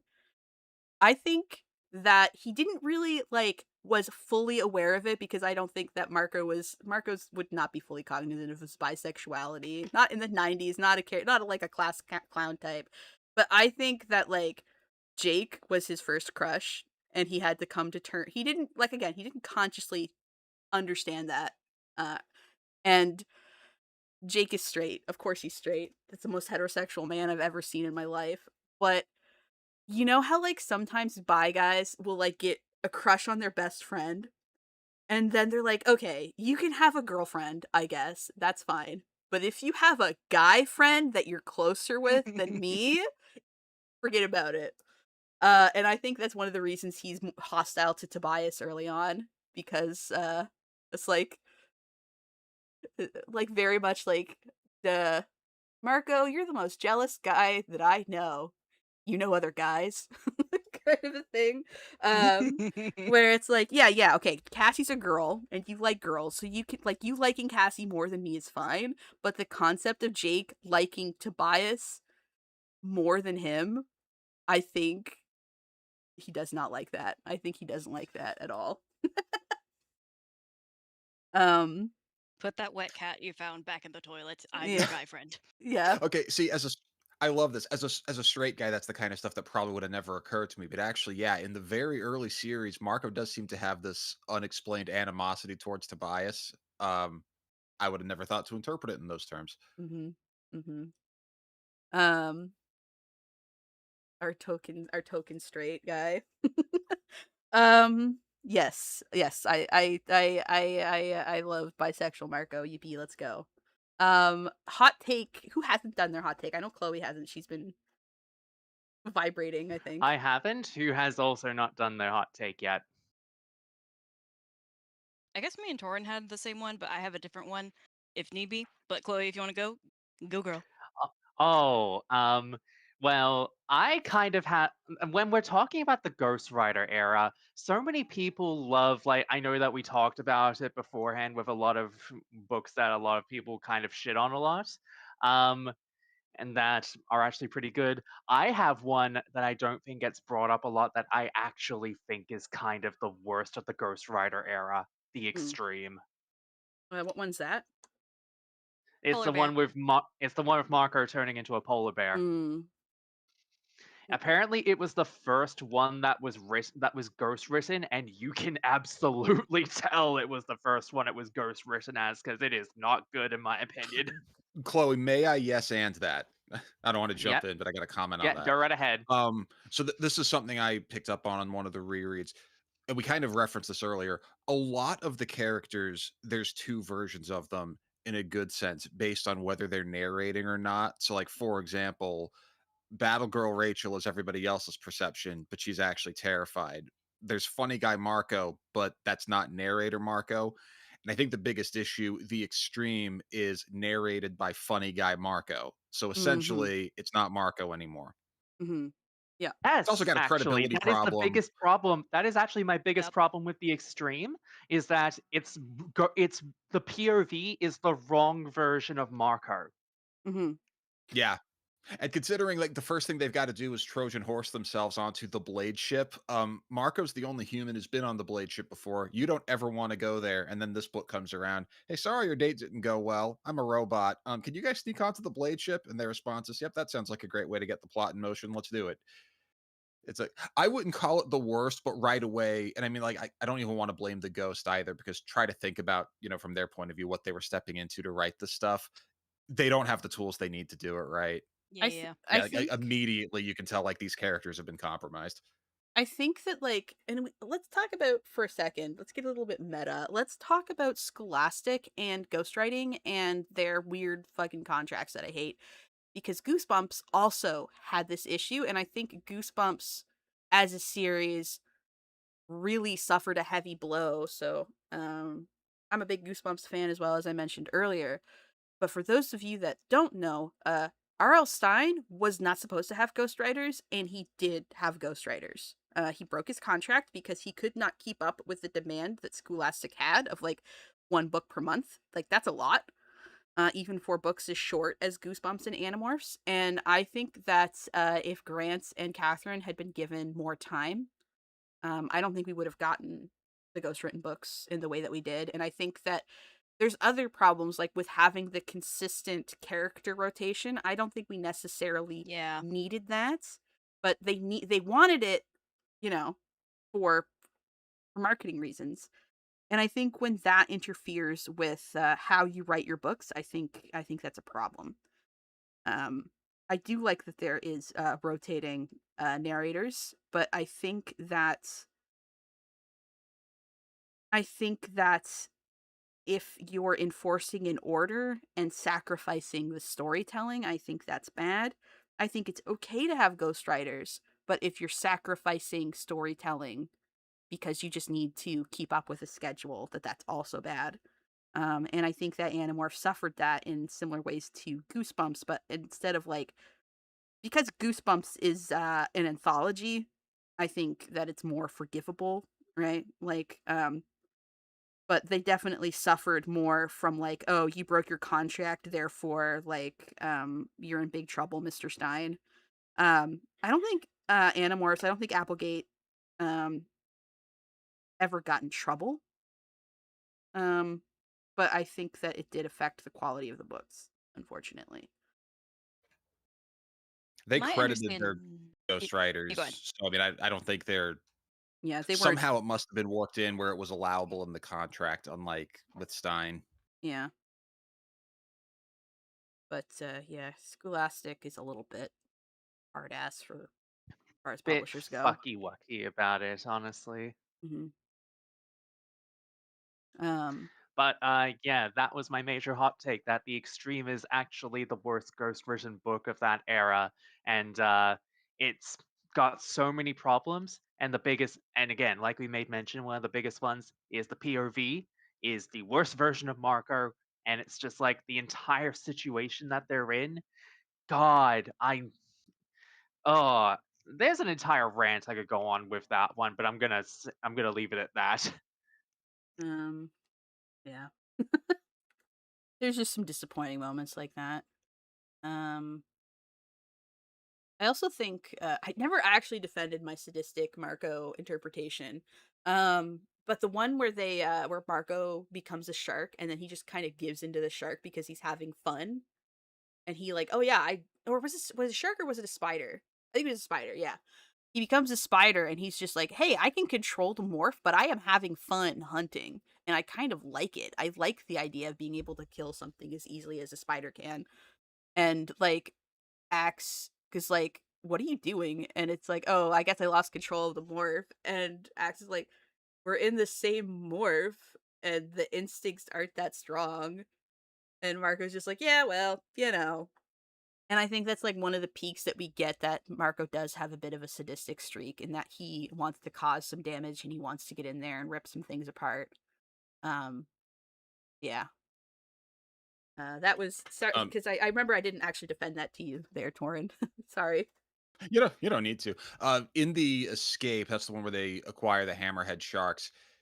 It's a really weird moment actually. He's basically going to morph the shark in the school pool, and two bully type characters walk in, and that's where he's like 10% into shark morph, so he's still human presenting, but the instincts have already kicked in, and he's got the teeth, and like he's going to kill them. That's the way they're positioning it. And then Jake walks in.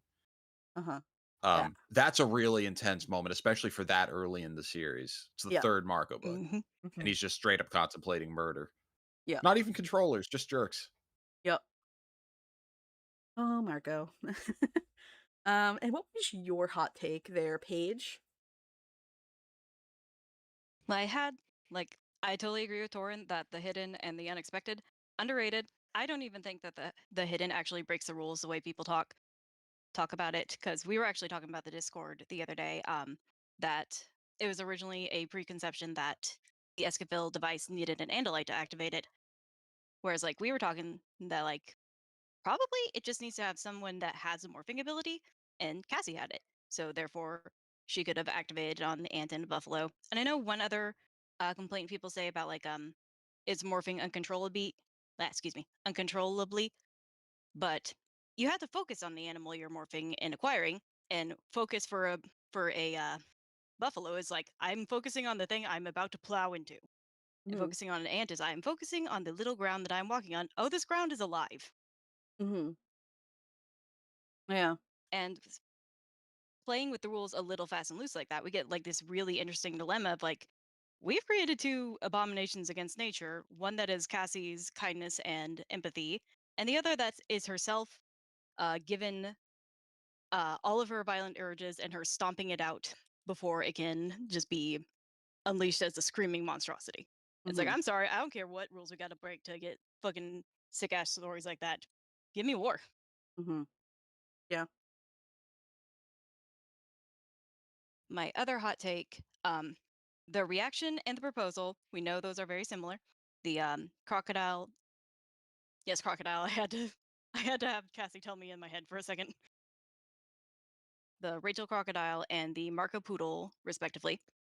The reaction is better written, but the plot and story and character beats of the proposal are much better. Yeah. Yeah, that makes sense. I don't think I actually have read The Proposal. I think that's one of the ones that I missed, probably because like I was like, that's stupid. Dude morphing into a poodle. And I probably skipped that one as a kid. There, there's something about the proposal that really disappoints me, but it's sort of a you had to be there moment. Mhm. So, when I was Animorphs reading age, they had those monthly Q&As with Catherine Applegate on the Scholastic Forum. Mhm. Um, one of the frequently requested things is, are the kids ever going to learn to do a Frolus maneuver? And specifically, can they like combine morphs? And I really wanted to see that as well. So like the closest we ever got to that, and sometimes we'd basically get sneak peeks where they'd say like, "Oh yeah, well I'm writing a book where this happens." Like for example, we knew the Helmicrons were going to happen a few months before they came out. So in my mind, the proposal is going to be like the Frolus maneuver book, and it's not like everything's useless. It's all a disaster. So the book was disappointing specifically because it was basically a denial of a thing we'd wanted to see for a really long time. Frolus maneuver, for those of you that don't know, is Oh yeah, my best. the thing that Axe does when he combines the DNA of a bunch of different of like the four human characters at the time into his own human morph so that he doesn't look like any of them specifically. That's the Frolus maneuver. Just so the audience knows. Hmm. And kind of, I feel, like I said, I feel like the reaction is better written, but like in terms of character, it's kind of vapid. And I feel like a very easy way to kind of drive it more into Rachel's character, because for those who don't know, Rachel acquired a crocodile and she is uncontrollably morphing because she is quote unquote allergic to it and her body is trying to get out of it and is activated by strong emotions. And the strong emotion that's going on is that they are trying to keep a cute Jeremy, Jerem, what? Help me. Jeremy Jason McCall. Thank you. Yeah. I was combining them into. I was Frolis maneuvering the three name actors. Well, to make it more confusing, he's Jason John McCall in the TV show for no reason. Ah, no. But I feel like a Jeremy very Jason. easy, yeah, a very easy way to kind of pull that into Rachel's character and like her having that little freak out. What if Tobias had just like came in while she was like looking at the research, feeling like, oh, it's a cute boy, it's a normal human boy, and then Tobias comes in, is like, hey, what you looking at, Rach? Oh, talk to you later. Yeah. And that instantly just brings it into her character. He was obviously based off of Jonathan Taylor Thomas. Yes. Oh boy. Yep. Oh, Jonathan Taylor Thomas. I I love how Animorphs is such a perfect time capsule of when it was written. It really And the fact that they were is. written on such a fast production schedule, like obviously it's a stereotype with me now. I'm very, very hung up on exactly when Animorphs takes place, but like I can't think of another series that is so timely. Like this only makes sense in 1998. There's not a lot of that. Yep, yep, yep. Um, yeah, I think that's everybody's hot takes then. Yeah. Uh, ew. Back to my questions. Okay. What's your favorite Chronicles Oh, book? Oh, sorry, go ahead, Chloe. Did you have oh, I something else to have say? one final hot take. The separation, highly underrated. Which one is that again? That's the Starfish. starfish one. Ah, yes, yes, It's yes. divisive. I The Interesting. wanted to one say w- this the one with the two Rachels. Yes, yes, yes, yes. Mean That Rachel was and Nice Rachel. The fact that the chapter headings literally say Mean Rachel and Nice Rachel. I love how, for as good as Animorphs can be, it's also very, very silly, which is a theme in a lot of the fan works that I do. Mhm. There Its you Yep, go. silliness is under celebrated. I totally agree. Oh, I wanted to say, Chloe, earlier, the return, this is a word that's used often derisively, but I mean it complimentarily. Um, that's a divisive book. There are some books where I think Ooh. most people can universally say, like, this wasn't very good. I didn't care for the return when I read it, but I found there's a vocal and persuasive subset of the fandom that loves it. So that's really good for conversation. Yeah, and yes. I'm a part of that part of the fandom because of what I stated before. Yeah. Oh, yeah, by all means. I actually also have another hot take that I would like to kind of throw out there. And Sound off. yeah, I guess kind of getting into the visual depiction of the characters, the aliens, and dipping a little bit into the graphics novels. I think that a lot of the visual design leans a little bit too much into sort of 80s sci-fi B movie. Um a little too much, and I think the Andalites and the Hork-Bajir are like kind of the ones that frustrate me the most. Where I think, and now I know, spoilers, that Hork-Bajir did not evolve, and they were kind of like their little GMO little guys, but they don't really look like animals that would evolve or were created for what they were intended to do. Now I'm going to see if I can find if an official um depiction of like the Hork-Bajir. Yeah, here we go. The Hork-Bajir Chronicles cover is a perfect um I think depiction of like everything wrong. That's the wrong one, not centered. Everything wrong with the way we depict the Animorphs or the Animorphs aliens.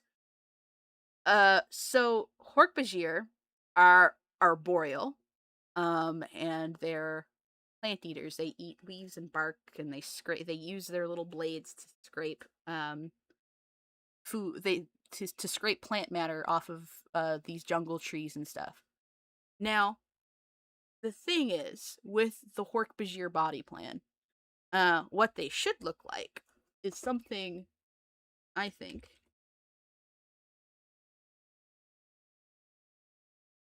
they should look like basically lemurs, I think.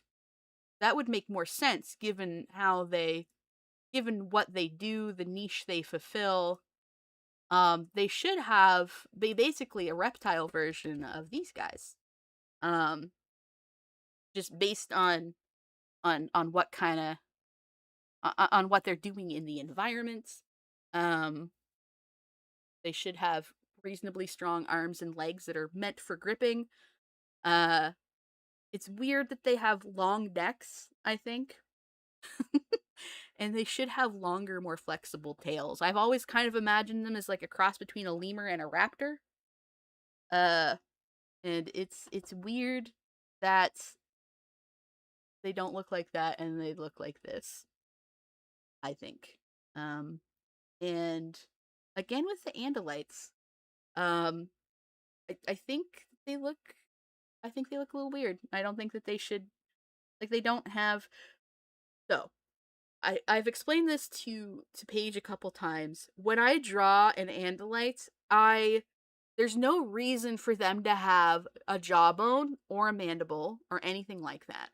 They do not have those things. They do not have a mouth. That entire muscle group and bone structure should not be there. If you were to imagine like an Andalite skull, really it should mostly be cranium. Um, and I guess like you could kind of smooth out the bottom and have that sort of foramen magnum, which is a little hole in the bottom of your skull where your spine sticks in. But like they're said to have like sort of like triangle shaped heads, and that's kind of how I imagine Andalites to look, is having like these little wedge shaped heads where they have their nose, and then instead of having a jaw, it just kind of scoops back down to their throat. And their throat also doesn't have to be as wide because they don't eat with it; they only breathe. There's just should be a lot less going on with the head, I think, than what we see than what we see in canon. And it really bothers me because it does not make sense biologically. Neither do the Hork-Bajir. Um, it's just very silly. And I think they try to make them look a little bit more monstrous than makes sense. They also should not have beaks. Um, it's weird that Hork-Bajir have beaks considering what they eat. They're described as having beaks in the first book, but I think like the description of them was made before they decided they were going to be arboreal. Yeah. Yeah, they definitely had to work backwards. They went with what's something that's terrifying and would be effective in combat, and then later on, they're like, "What was their home world like?" Yeah. Uh, Getting into that, because if we're still talking about hot takes, there's some other things that are kind of inconsistent from a biological standpoint. I hate how many times they're like, "Oh yeah, my knees reversed when they're morphing." Those aren't knees on an animal. When It you makes see sense for a teenager in the 90s to think like, what the fuck are these? Yes, but like they wouldn't feel their knees reversing. They'd feel their knees moving upwards and their feet lengthening, right? Because the thing that you see that's moving quote unquote backwards on digitigrade legs, that's their ankle. Um, it's not reversed. So like I get that like if a teenager was watching, sure, maybe they'd think that the knees are bent backwards. But if they're feeling it, then that should not be what they're feeling. They should be feeling their ankles move up. So that's something that is bothering me on my reread. And also some of the animal behavior and instincts are bothering me on my reread. Like the reason that Marco and Cassie have female wolf morphs is because like all of the Animorphs drew straws, or I think the guys drew straws, and Jake got to be the male wolf, but we can't have another male wolf. But like that's not how wolf packs work. Wolf packs are matriarchal. So two male wolves in one pack And is some of that is fine just generally. that's like kind of anachronistic to our knowledge at the Hmm. time. And the graphic novel actually does say like instead of like it's straight up just Marco wasn't paying attention and he got another girl wolf. Okay, yeah, that makes more sense. Um, Yeah, Cassie well actuallys him in the graphic novel, and I'm actually I support that change. Good, good. There's that. Also hive insects. Um, so social insects, while they do have like a loyalty to their queen and the way that they think is really different to um the way that we kind of conceive it. I think again it might be an anachronism, an anachronism, not anachronistic, but it's a acronism because of our perception of hive insects has shifted and developed a lot more in the past like couple decades. Uh, Bees have little bee feelings and they have little bee emotions. And basically, for any animal to be social, they need some level of emotional intelligence. And that's, yeah, sure, that's going to look a little bit different than it does to a human being, right? Because it evolved. It evolved differently in bees than it did, and ants and other social insects than it did in us. But I think it's weird to vilify social insects in the way that they did in the books. I don't really like that. I've never really liked that. But yes, bugs have feelings. Specifically, social bugs have feelings. And I think that the anthropocentrism kind of shows its face there. Too bad. If I can briefly jump onto the anachronism point, because I recently listened to The Exposed, the squid book, and I Mhm. remember specifically in the 90s as a kid reading a book about giant squid. And at the time, we didn't have any footage of them. We'd only seen dead ones. We only had speculation of how they hunt. And that's just a natural anachronism you have to deal with time. I dropped in the chat a video that we have now of a sperm whale eating a giant squid. Like, I think it's kind of one of those interesting things that you have to deal with of any kind of going to take a stance on science that it's going to change with time. But yeah, it Mhm. does kind of show the anthropocentrism, Oh shit, that's fucking cool. isn't it? Yeah, like I said, when I was a kid, there wasn't. I remember it being a big deal Yep. whenever like a dying sperm whale was, not a dying giant squid came very close to the surface. They were able to really examine it and get a really good look at it. And slowly but surely, we're getting more of the natural world and understanding and exploring it more. Yeah. Yeah. I think that there's some things that we did kind of know, but it was more like the Yeah. public perception of the animals, and I think that kind of overtook Oh what yeah, we definitely. scientifically were aware of. And it was always going to show its age, but there's just like a Yeah. few things. It's like we knew better back then. What are you doing? What are you doing, folks? And that's my Um, complaint about the shark book, because sharks were the first. They were my first autism. Um, yeah, and kind of like the highly into the just the cold-blooded killer thing. It's like, no, they're predators, but they are intelligent and social, semi-social animals, and they are ultimately animals at the end of the day. But yeah, I do shark. think that being from Marco's perspective in particular, because he was trying to flatten it down and give into kind of the sadistic instincts, I do feel like that's kind of him projecting onto that of like, oh, it's okay for me to hurt this creature and to hurt as this creature. It's just a monster. Yeah, yeah, sharks are generally speaking quite gentle. And the thing is, that's like another big thing with like basically all of the predators in the books. Predators are actually very relaxed, very gentle, except when they're hunting. Most of the time, predators are going to be laying around and trying to conserve energy. Um, and it's only when they're like, okay, I need to hunt now because I'm hungry, that they're going to decide to be like attacking. It's actually usually herbivores that are more Yeah. violent. Um, because a herbivore who is basically eating all day, every day, can afford to spend a little bit of extra energy being violent. So moose, very violent animals. They're very large. If you get too close to a moose, you're in trouble. However big you think a moose is, double that at least. Moose are freaking huge. If you've never seen one in real life, oh my god. They are megafauna. They come pretty close to being about as tall as like elephants and and I think they're about as tall as rhinos. They're big. Um, so a lot bigger than you think they are. They're not just like deer that are a little bit bigger. They're freaking huge. And the reason them and like hippos and stuff are so violent is because they can afford to be, because they're eating all day. They have so much energy. Predators don't just sit there just constantly thinking about killing. They're basically just chilling out and resting all the time.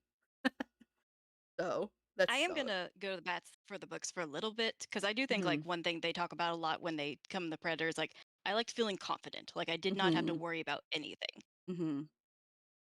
I Yeah, do but think they do, yeah, they get too much into the predator thing, but I do feel like, but yeah, yeah. There is, yeah, the confidence, yes. And they do say that like, oh, like the prey instinct is to run all the time. Actually, no, sometimes like a lot of prey will just fight back.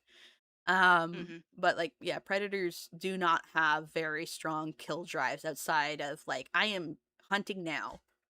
So that's basically entirely switched off if they're not actively hunting. Anyhow. I feel like there is like an opportunity for kind of the Andalites, because they're obviously prey animals. We learned later in the Hork-Bajir Chronicles, not, no, my bad. Well, a little bit. But in the Elmas Chronicles, we see they're predators and they've since gone extinct. And there's kind of like the initial, they're the gentle, they're the good guys of the galaxy, until you see that tail. Yeah. And then you remember, oh, yeah, prey animals actually can and do defend themselves. And Yep. I feel like the subtext is there. The chance to kind of realize it fully in another adaptation, I would love to see that. Hmm. Speaking of, what is your favorite Chronicles book?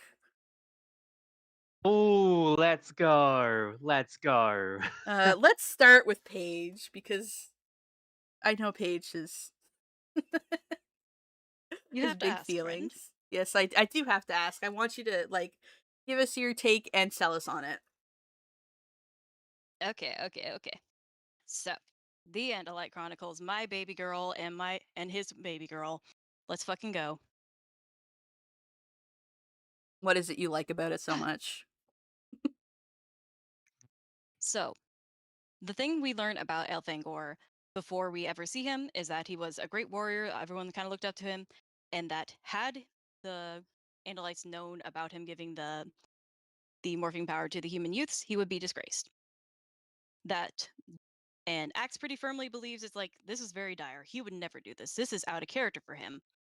Later, we see in the Andalite Chronicles is like, even though yeah, he wanted to be kind of the prototypical Andalite. He wanted to be the ruthless. We look over everyone. It's an entire anthology of him kind of learning like actually this is a both more scary and more dangerous than I realized, but also I kind of love the people that we're kind of looking down on. Yeah. Yup. And again, the whole thing of like, oh, he would be so disgraced and I will just have to wear his shame. Whereas like I firmly believe that if Elfagor survived and uh still went through with the Escafil device and everything, he would be like, no, I'm older now. I'm going to right my wrongs and own the shame because I do not want this race to fall. I would rather go against my people to stand up for what we say we believe and defend the people and enable and empower them Mhm. compared to the Andalites. So he's basically becoming a second Zero, and he dies before he can be disgraced from it. But yeah, all the things that he gets lionized as a hero, being a great warrior and everything, the things that actually made him a hero would have made him disgraced by his people. The defending the Yerk transport, the giving the kids the morphing power, all the things like him going away and hiding among the people of Earth until he is redrafted. Mhm. Well, And I Supernaturally yeah, so. mhm. yeah. You ever Go mess ahead, up go. so bad that God steps in and goes, "No." Well, what if he did it a little differently?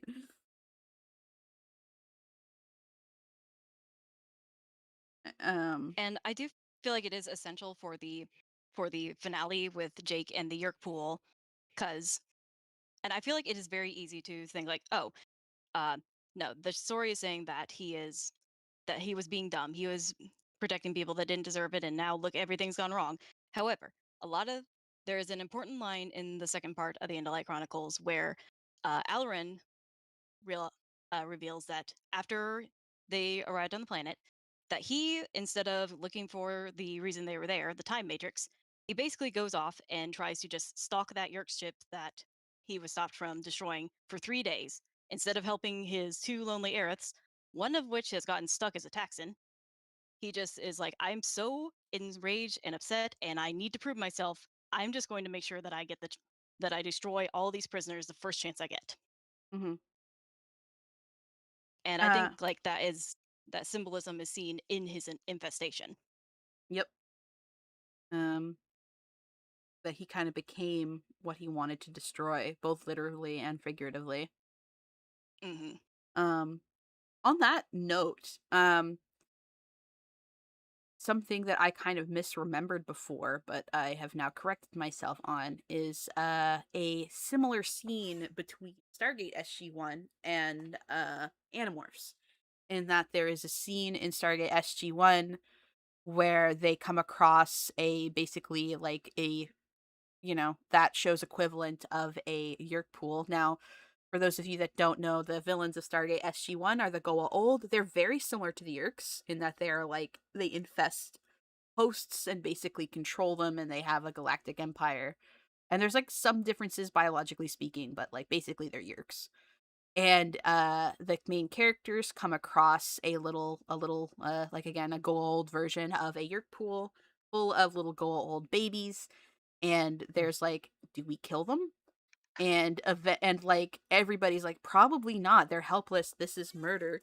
And then the gentlest character there, Daniel Jackson, who is the scientist, uh yeah, he kills them.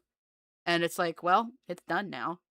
um and it's like kind of illustrates how much Daniel has changed and the lengths that he is willing to go to at this point, and how his hatred for the Goa'uld have kind of eclipsed his more gentle personality. Because like he's the only non-military person in the main cast. Teal'c, I guess, is not like Earth military, but he was like a shock troop for the Goa'uld before he defected to Earth. Um, and I, for some reason, thought that that was something that they did early on in the book, the books for Animorphs, and they do. But there's absolutely no hesitation or moral dilemma, not even from Cassie. They just boil the Yeerks in a jacuzzi, and that's what leads to the capture and of Jake getting, infested by a Yeerk. Uh, However, in the Andalite Chronicles, we do have that hesitation. And it's dealing with very similar themes, but uh, Elfangor decides that, no, flushing the Yeerks would be bad. And that happens in the Andalite Chronicles, not in the main series. It might happen again in the main It happens series. toward the very end. Yes. But, yeah, it happened first where it had the moral dilemma in Andalite Chronicles, not in the one that I thought initially in the capture. That was not a moral quandary for them at all. They're like, yeah, let's just fucking kill them. Sure. Um so yeah. Interesting little tidbit that I forgore.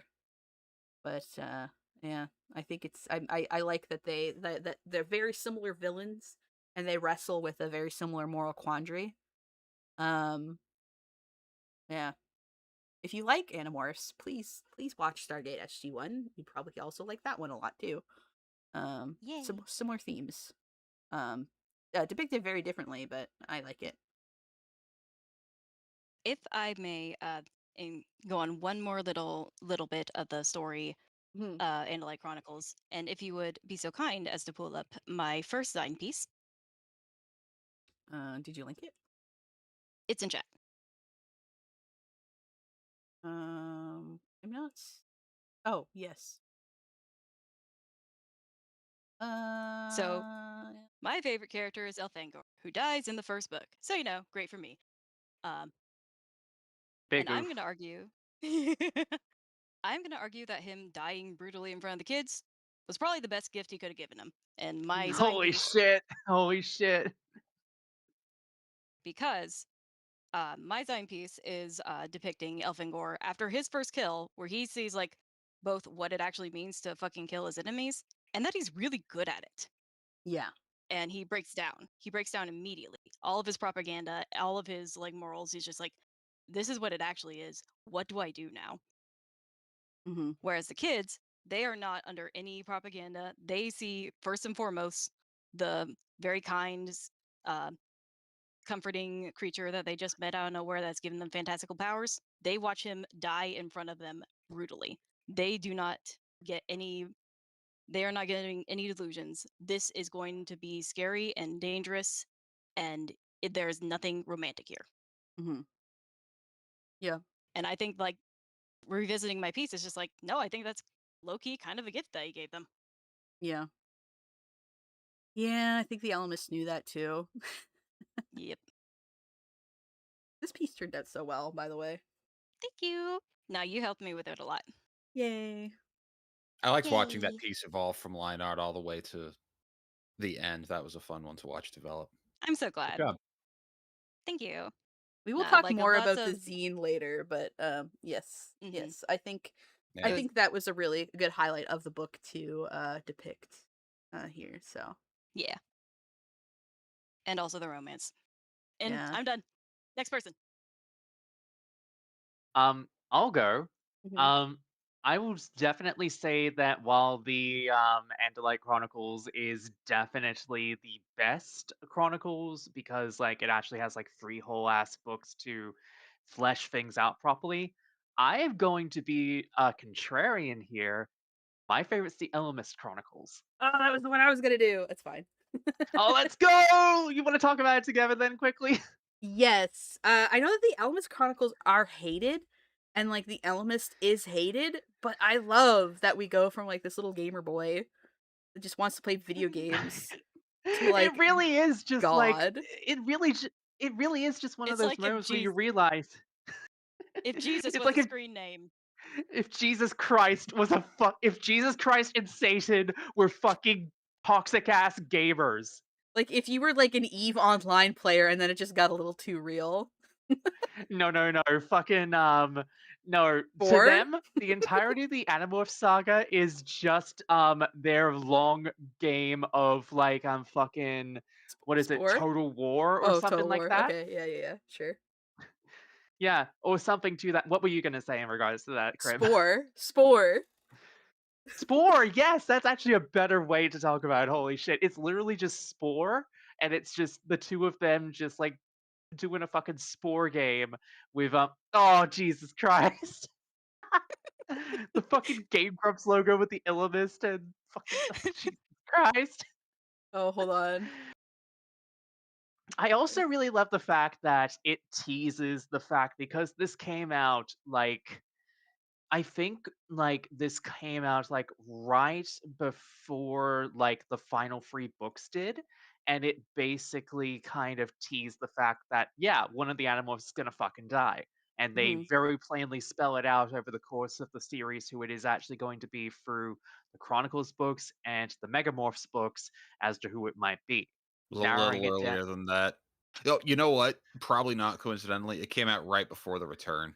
Yeah, because Oh, Alamist fucking God, of course it would.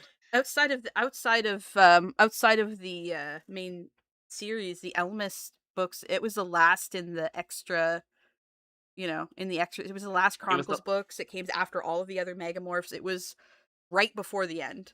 So, God damn, yeah, you're right, you're right.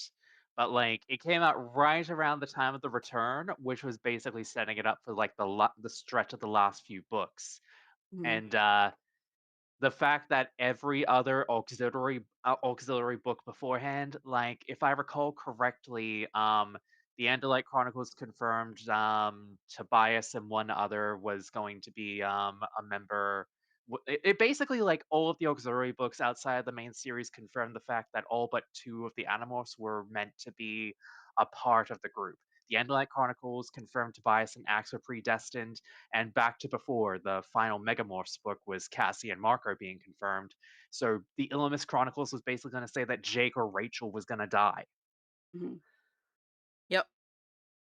Um, But yeah, I love the Illumis Chronicles, and I love the entire thing as to what the fuck they do with the Illimist and like that whole and everything in surrounding the whole like the basic confirmation that the entirety of the Animorph saga is basically just like 2 toxic ass gamers that are basically gods, just like playing with these lives, and it makes the whole story of the Animorphs just so much more fucked up. And it's not a ghost written book; it's written directly by K.A. Applegate, and I think it's probably some of her best late stage work in the Animorph saga. Also, I'm trying to move you guys around so that it's visible. So I just brought on screen the depictions I had of some of the Animorphs aliens. Um, and I don't mind the avatar that the Elemist uses to talk to humans, but that's not what a Ketron looks like. So the top right purpley guy, that's kind of what I imagine a Ketron to look like. These weird little bird guys that are got extra wings and the weird little tails and the pods and the weird little claw hands. Because The pods really confused me. I just want to go Yeah. on the record and say what that. like yeah, they're just for docking. So I always assumed that they were just like basically hooks to like dig into the crystal. And just kind of perch there. Like I don't like they're basically like I always imagined them to essentially be like footless legs. So yes, this is how I like pseudo feet almost. So that's kind of how Yeah, I imagine which them. one do you think is the Cryak? Uh, I've no none. There's no Cryak here because I don't think we ever get a. We don't know where the Cryak's native species comes from. I think I don't Oh, think it's right. ever True, true, mentioned. true. But yeah. Also, you see my weird little Andalite creature. I've kind of made it them look more less basal, I guess. I made it more derived as I've drawn more Andalites, but I kind of like that sort of like kind of a neck, kind of a torso look, and the more wedge-shaped head. And also, there's my Paige ended up linking this in the chat, so that's why I'm bringing it up now. And the more sort of raptor combined with the lemur kind of hork-bajir. And the Taxons I always thought were weird because like that's like the way that they look in the in some of the cover art and official art. I thought they were kind of weird. Also, I think that Yerks would look more like flatworms because they're squirming into all the crevices of the brain. I kind of wanted them, yeah. So, but yes, Ketrins, the way that they're always shown to be like these little old elf men, like that is how he first appears, but that's not what a Ketrin looks like. I just want to say, and that's something that always sort of bothered me. About the Elmas Chronicles, but I do like the Elmas Chronicles a lot, as I mentioned, my favorite ones. And I reread the Elmas Chronicles a lot. I don't know why, but it's just again, I think it has sci-fi elements that I really like. Um, the father section with the ocean That shit planet. is insane. Oh, so good. Yes. Um, one of my favorite moments in the entire series, I think, like in all of Animorphs, um, was the Elemist eating father and kind of becoming father, but also still retaining a part of Oh, themselves. yeah. The scene where he says, like, looked into the eyes of Aguela, my love, and I used her as a data file while she's begging and confused, and like, oh, that goes incredibly hard. Mm-hmm. Yep. But yeah, that's like my big old thing. Did you want to bring up yours, Torren? Yeah. So my favorite chronicle and my official favorite book in the series is Visser. Mm-hmm. Um, Oh it's the yes. so it's first off, I read that one as an adult.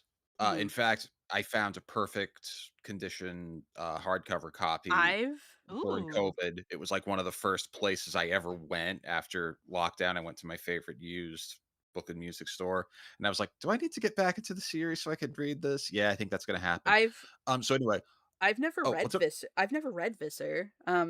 Really? Oh, It's the one ooh. extra series book that I haven't Well, read. I don't mind Oh, spoilers. you're It's missing fine. out, my friend.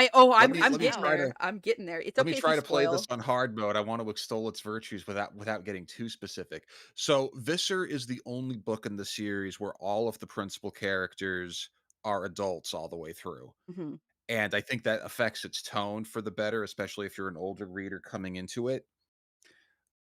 Okay, I can't not spoil this. There's Yeah, no, something spoilers just fascinating. fine. Spoilers are fine. Go Okay, ahead. fine. There's something they did in all the Chronicles. They did it as almost like a jump scare in the Anslight Chronicles, and KA liked it so much they did it in every other Chronicle. Every Chronicle is the story of how the protagonist forsakes their birth species to become another species and has children, and it ends tragically. Um, The Chronicles are all love stories. yeah, so it's a big reveal in the other 3. In Visser, they reveal it, like, halfway through, and it really goes a long way into justifying how Visser 1's point of view differs from Visser 3 and, um, why she actually wants to, at least in some capacity, keep Earth around, and it's not altruistic. That's the other thing. It's the only book that's told exclusively from the point of view of an antagonist. Hork-Bajir is told a third from Esplin's point of view. This is the only one we get where it's like, you know how in Infinity War is Thanos' story, like he is the protagonist of that. Same kind of Hmm. deal here. Idris 562, aka Visser 1, is the protagonist of Visser. And I really respect how KA did this because I'm sure they had to dance around stuff that might have raised eyebrows from Scholastic. Towards the end of the book, they talk about the construction of the sharing, and they just basically straight up say, "Hey, kids, this is modeled on MLMs and organized religion. Take the elements of that rope people in, and that's what this deadly thing is based off of, and learn whatever lesson from that you can." Um, Yeah. It's the best written Animorphs book, I think. It's the most adult oriented Animorphs book. I'm excited to get to it, but like I'm reading everything in order, so I'll get to it when I get to it, which is I believe towards the end. It's right after 35. In fact, 35 kind of artificially cliffhangers into it.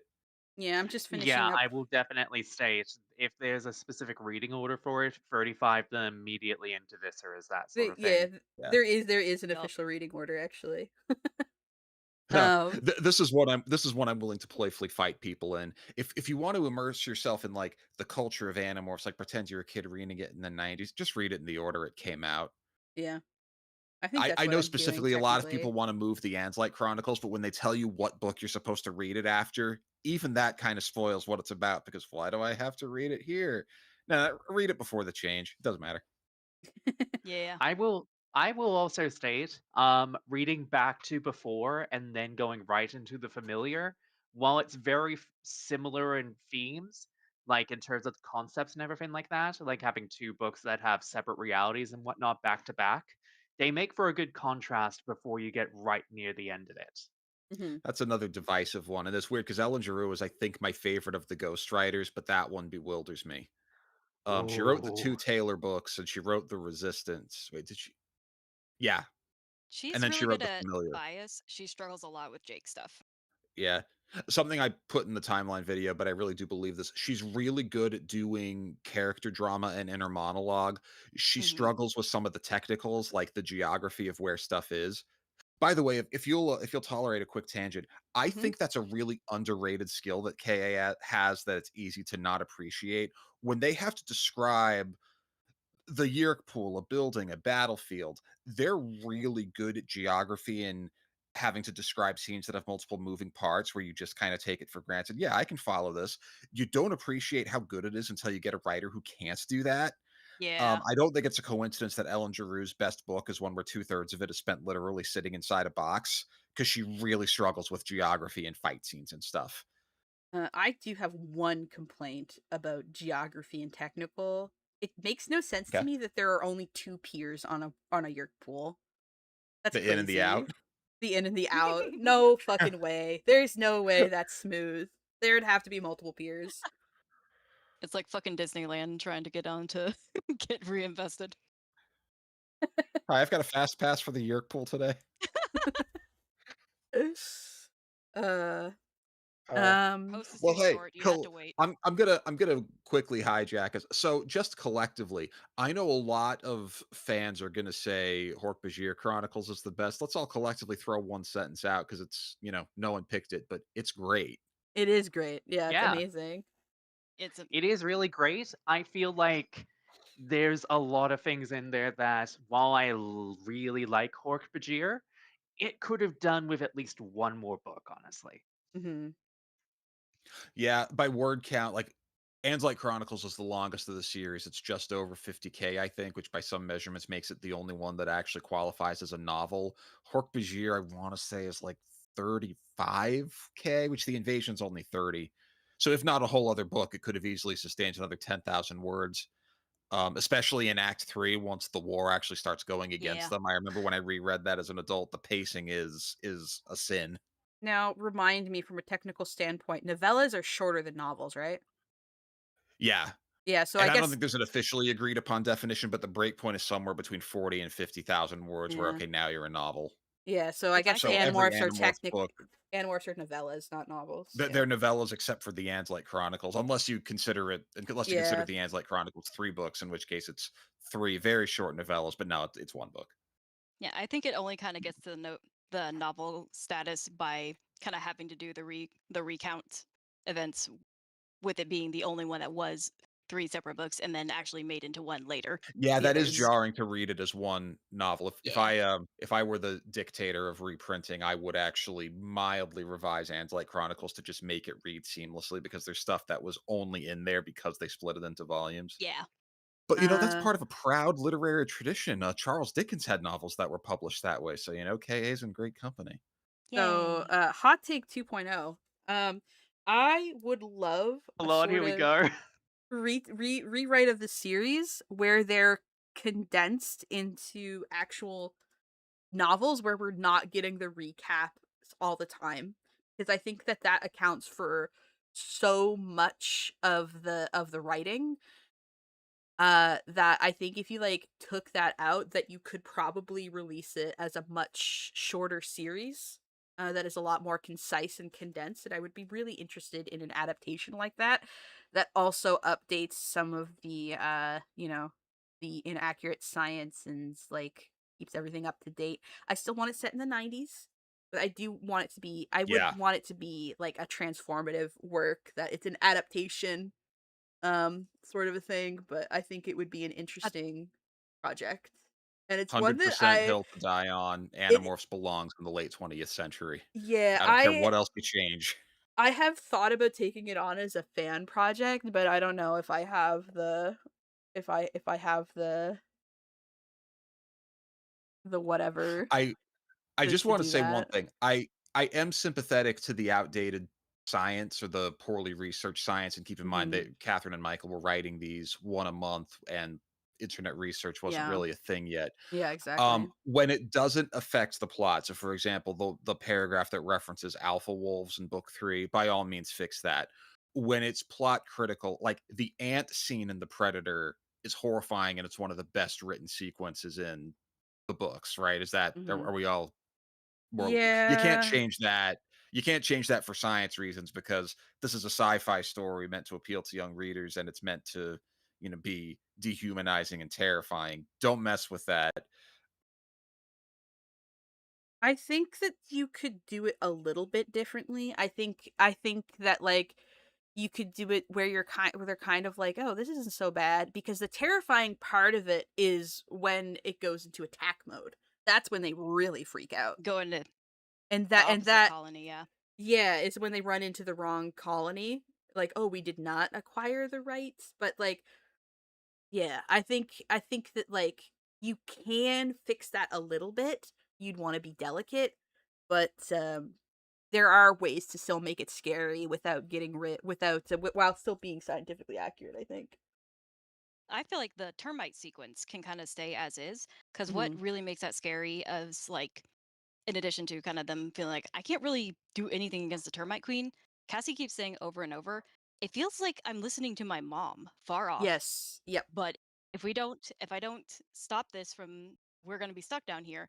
I have to convince myself this thing that I think is my mom, that my all my biological impulses are telling me this is my mom. I need to tell myself it's an invader and I need to kill it. Yep. Like Yeah. that's what makes that part really fucked up. Yeah. Yep. Nice. Yeah. Yeah, yeah, and that makes sense too because you could rely on the social aspect of the insect. Yeah. And it being like this animal, like you could even do it's like I'm surprised that this animal is so much more. There's so much more going on than I thought. Like it's this little tiny world.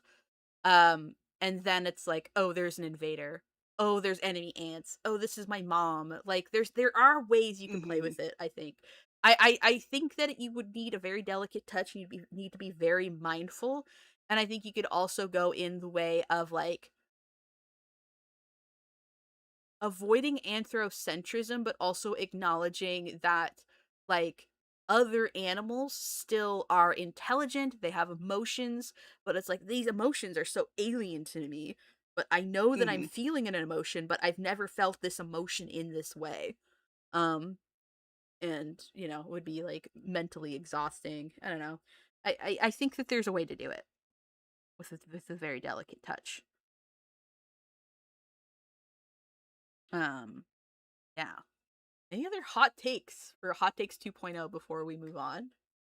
If I can jump on really quick to your thing about the condensation, my hardcore, in addition to I wanted in the 90s, it needs to have some kind of theme song, some kind of or intro to the series. That's what those recaps does, and a good theme song is what keeps a or a good intro is what keeps the series going.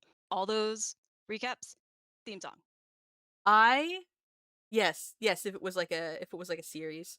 I actually again, I was talking about this with Paige earlier today. I don't think it would make a Yeah. good theme song, but like a good ending credits. Dog Days Are Over by Florence and the Machine is my ideal. Like whenever I think about Animorphs, I think about that song. I think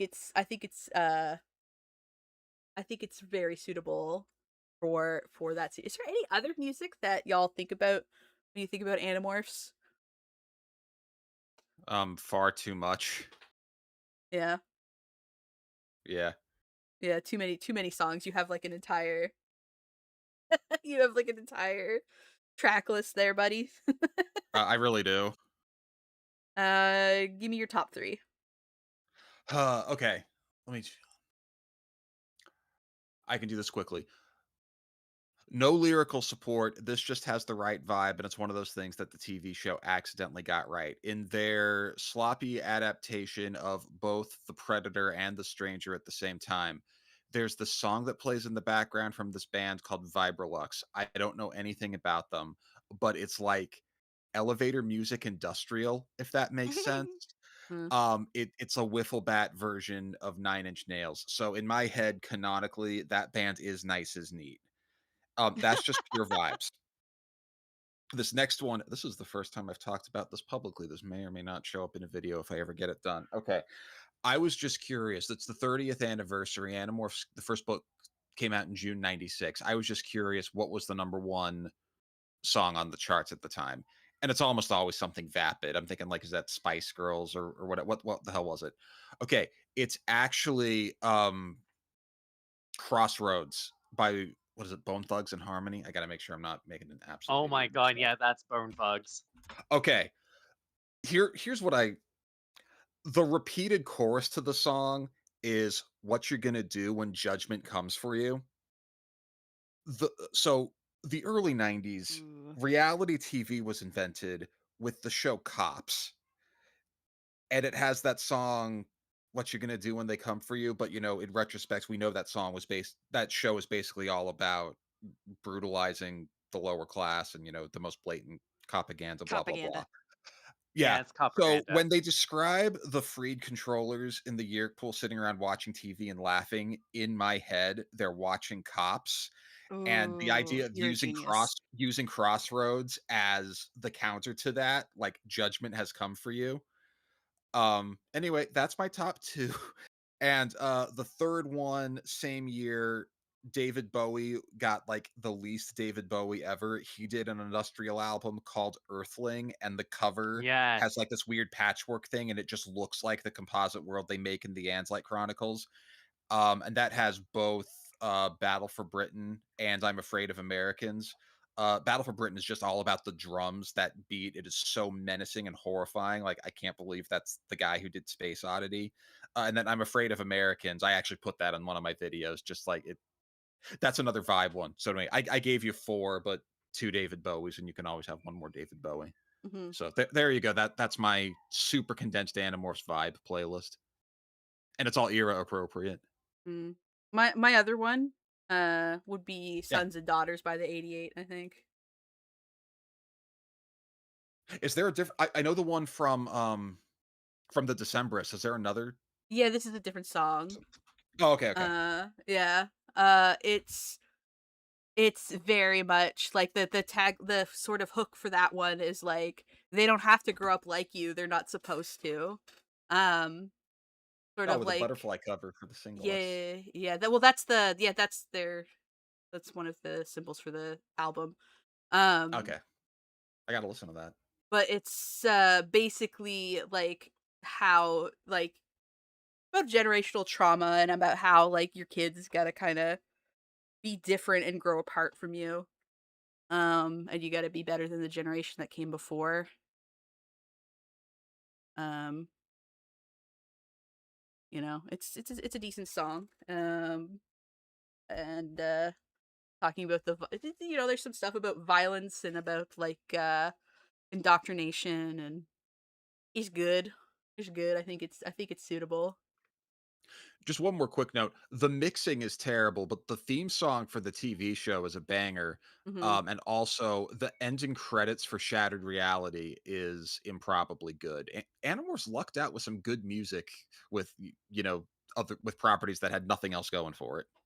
I Yeah. fucking knew it. You know what? I was like, I have a feeling that the Animorphs series, like the TV, I bet that it was produced, at least in part, in Canada. Yup, produced in Toronto, Ontario, Canada. Of course it Oh, was. I straight up call it the Canada Morphs. There is I think it's the season 1 finale. There's a quick shot where I think they lampshaded all of the principal actors were Canadian except for Mhm. Marco. And I think he straight up makes fun of Brooke Nevin's Canadian accent because she says it very pronounced sorry, and he just mocks it back at her. Sorry. Yeah. I was kind of There's disappointed that their adaptation of The Capture forced them to make it be ostensibly America because I just wanted to pretend that that's the Canada Morphs. oh god. I do Uh, want to state one thing in regards to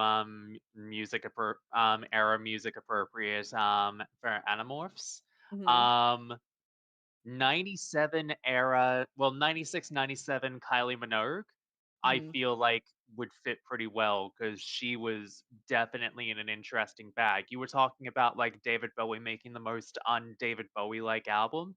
mhm. Kylie Minogue was making the most un-Kylie Minogue album that year with Impossible Princess.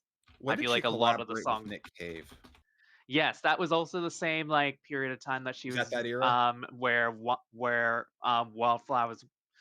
Wildflowers, that was around about the same era with Nick Cave. So Oh, like yeah, that would October work pretty well. '95. Okay. I heard some of her stuff with Nick Cave a long time ago. I've never knowingly actually just heard Kylie Minogue on her own. So yeah, I've got to do a Oh. music study now. I Thanks. I'm gonna let Paige do hers, and then I have a way to actually segue into a different question. All So right, let's do it. what's yours, Paige? Uh, oh gosh. Like most of them, I can't think of any era appropriate ones, and most of them I think of them in context of like if I were ever to get off my ass and do an AMV. Recently, it was "Hey Brother" by Efficy, and I Mhm, would love to do that with the Berensons, mhm, starring Jake, Tom, and Rachel. Um, I was talking about "No Children" as an AMV by the Mountain Goats, mhm. with that one starring kind of Jake and Tobias, especially focusing toward the end because Tobias gets. I was gonna say like Tobias gets shafted at the end, but it's like that's just Tobias just gets shafted. End of story. Yeah, yeah. And yeah, I hope we all die could probably the refrain of I hope we all die would probably fit like a lot of what Tobias is feeling in the aftermath of the war, not gonna lie. yup. Now, okay, so here's my segue. So for my Animorphs zine piece, because we're gonna segue to that, I put some props in it, and one of the props that I made, You stole that from uh, Torren's house. one of you, the look at that. You need to give context to that. okay, so I'm gonna be posting the art. But so one of the art pieces I did was a mixtape that Tobias made for Rachel. And I just posted it in chat, and I am bringing it up now. So this is the entire piece. And you can see in the bottom right corner is a mixtape. And I had made a mock-up of this, and then Torren was like, "This is all of the stuff on my table," and he basically sent like a top-down image of a bunch of like little coins and stuff, and I was like, "Dude, can I just like use that to make sure that my proportions and stuff are right?" So yeah, a lot of the stuff that's on the table right now is based on stuff that was on Torren's table, but so if we go down here The to the main this. part of the joke, I basically have a designated 1997 cabinet in my office that's just gone with me for every house I moved into. So I really did have a Gen 1 Tamagotchi, a couple of Game Boy cartridges, and a cassette like within reach um when he posted the first draft of the picture. I'm like, "Huh, there's something familiar about this." But for I only put three because you couldn't see the other half because you only see half of the tape. But for the three songs that I chose for the mixtape that Tobias would make for Rachel is Iris by the Goo Goo Dolls. And these are all like of the time period. It's in the right time period. 1979 by Smashing Pumpkins and Head Over Feet by Alanis Morissette. I think that would be more something that like Tobias would hope that Rachel would feel towards him. But That sounds like very I synth behavior. yeah, well, because I think that, the whole, like, "You treat me like I'm a princess, I'm not used to liking that." I think that Tobias would hope that Rachel feels that way about him. Um, that They danced he's to kinda Iris at the school dance. yes, Yep, yes, that's and I canon. I just think that Goo Goo Dolls is very Tobias core in general, like, "I'm still here." Sorry that Treasure Planet Oh, trans my gender, but, also that's very Tobias to me as well. And there's a bunch of other true. ones that are very good for Tobias made by that band. But, yes. Anyway, yes, this is my zine piece, that they worked It on turned out for so many beautiful. It's months. so fucking good. Thank you. Uh, there's, like, some references in here that I really like the little, like, Tamagotchi Yerk. Um, I put, like, Love it. the little, like, BFF, like, as if Rachel had written on some of them with gel pens, and, Gardens Park Day Her friendship Pass, bracelet. Space Invaders for the game. The other one's Tetris, but, like, that one's hidden. But, like, or Space Invaders being the game that's sitting out there. I thought that was a little funny. Yeah, but no, I'm really pleased with this piece. One of the I things that I love the blood spatter on the Rachel Yes. Polaroid. there's also the fact that it's ripped, in Ah, pieces, and taped back Ah, together. Sorry to hurt your feelings. And the uh Andalite homeworld in the background of Axe's picture. Um, Pretty pleased with that. But if anybody wants to share their zine pieces, and we can kind of talk about, I mean, we've kind of seen a couple of the zine pieces that Paige did. let me bring up one more thing that you're forgetting about your piece. The stars, the constellations. Oh yes, yes, they're all constellations that are like relevant to the characters. Marco, I did Orion, I think I did. Yeah. Um, Axe is Sagittarius. Cassie is Lupus. Jake is Leo. Rachel is Ursa Major naturally, and Tobias is Aquila. Aquila, which is the eagle. They don't have a hawk constellation, but close enough. Um, yeah, I tried to pick ones and base them on nebulas that kind of had to, but I feel like the nebulas I could have rendered a little bit better, but it's fine. But like there's like the monkey's head nebula for Marco and such, but whatever, it's fine. That one is not didn't come across as clear, but it's fine. This um guy describing his beautifully rendered nebula. It's like, it's not as good as I want. it does it I think they look fine. I just don't think that they look like the nebula I was trying to depict. isn't that the curse of every artistic project where no matter how good it comes out, you're always like, if I could just start over now, I'd do it right. I Yeah. feel that way about True. everything. Oh, Also, what was the thing you were it's going a to great segue work. into, Krim? No, this is we're segueing into zine talk, I guess. Talking about zine Oh, pieces. Zine Talk. Okay, cool. From the songs, because the songs were like, oh, these are some songs that I think were like that Oh, Tobias had. I'm silly. Don't mind me. You've given up the illusion. This is a piece that me and Paige worked together on, as mentioned before. Uh, wasn't sure. Paige wasn't sure that she was gonna be able to get to this one in time, and I was like, hey, if you want help rendering and coloring, I could do that pretty quick. So we got that in. I think made me literally it made me so hours happy, so honored. before the deadline. um I I love that piece. I just want to say hours before the deadline, that last hour, I can't believe how many people were like, Oh "Hey, my do we have any god. willing beta readers?" I did my best. I read everything, but it's like, you've got 7 minutes if you want to fix that typo. You were going It in was like a last flurry. mile. It was impressive. I um was really doing everything I could. I was a big cheerleader for the zine getting done and just being as good as it possibly could be. It's great, by the way. I'm really happy with how it all yes. turned out.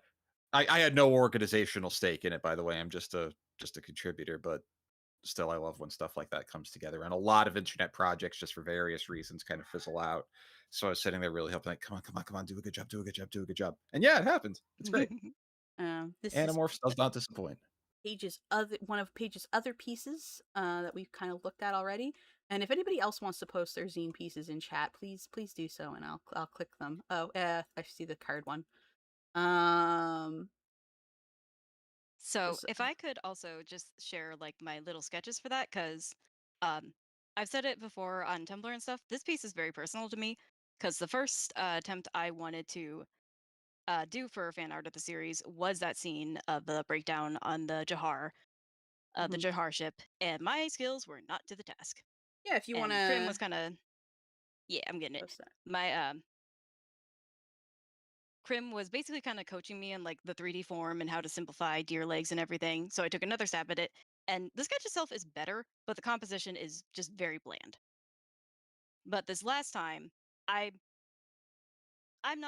I'm very much a hobbyist. I'm an amateur, but I'm really really proud of what I made. I think like it does a great job, like kind of depicting the emotions of the scene. I've gotten a lot of comments on like the expressions and the composition, and I'm very proud, and I'm very very pleased. Like with my friend helping me become a better artist, and it was so. And then just getting to collab together on that, it honestly made me kind of emotional. It was really sweet. Full circle, yeah. And me and Paige are Cool. actually going to be collaborating on another Animorphs project within the coming months, so I'm excited for that too. Yeah, he's gonna help me make a couple mini comics for the Andalite Chronicles. Yay!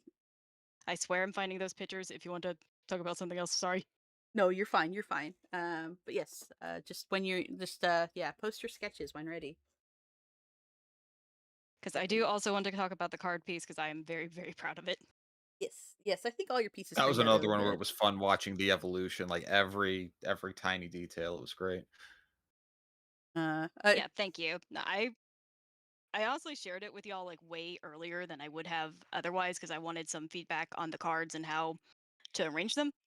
mhm. But like, and honestly, like the design and the folks in it were way more involved with that one, and I feel like that really, really elevated it further than what I could have done. Okay, so this was Yeah, the scared just original. shared the sketches. This was the original sketch. Um, and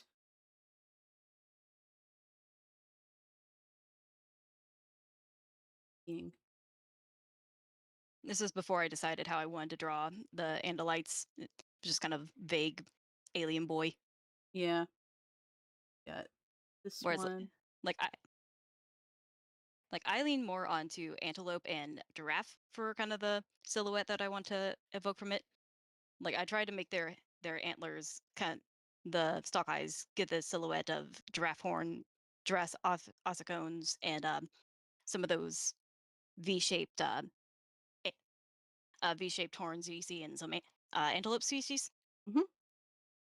I think it's a good interpretation. I like making them kind of like on little more movable stalks because I feel like you can get a lot of Hmm. emotion that way. But Oh yeah. I think that this is definitely how I pictured them more in when I was reading them as a kid.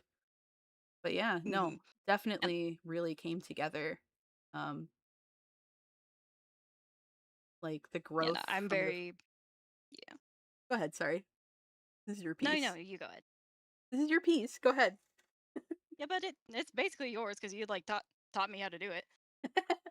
Yeah, because I remember we were talking a lot about like negative space and like how in your first sketch that Elfangor is taking up a lot of space and there's like a lot of Hmm. emptiness on the right side when it's like he's the vulnerable character here. Like we want him to look as small and tucked in as possible. And for Lauren, who is being the emotional anchor right here, we want her to look like bigger and like the support here. So we kind of like ended up getting to this and then of course the final piece here where you kind of have like Lauren is kind of like bigger and leaning over him and he's kind of like tucked in and yeah the development of your kind of concept, and I talked about this a little bit when I'm ever talking about art, is that when you're drawing and why it's so important like to draw from life and such but also in general, it's really difficult to get that 3D space in your head working because a lot of Hmm. people, when they're drawing, if they haven't drawn from life or they haven't been drawing for very long, they'll flatten and you'll get a lot of this. And while this is technically not wrong, because at this stage, at your sketch stage, you didn't really have that sort of concept of like 3D space, and that like you don't have to show you can show Elfanger's entire body, but like rotate it a little bit and like shift the angles to have a different emotional feel. It just changes the vibe of the series so much, right? Or not the series, Hmm. the piece so much. Um, and and yeah, so I think I think watching you develop that 3D space in your head as an artist throughout this piece and going forward, it was really awesome to watch. Um, I'm so flattered. Thank you. that's a difficult thing to grasp, and I think there's a lot of people like, yes, your style is simplistic, but that's not necessarily a bad thing. I think it's actually more important to get that fundamental, I understand 3D space in my head and where things are and how they are positioned around each other. I think that's way more important. And you can do a lot more with it than like, oh yeah, I know how to render shadows really good. I know how like materials reflect and bounce off of one another.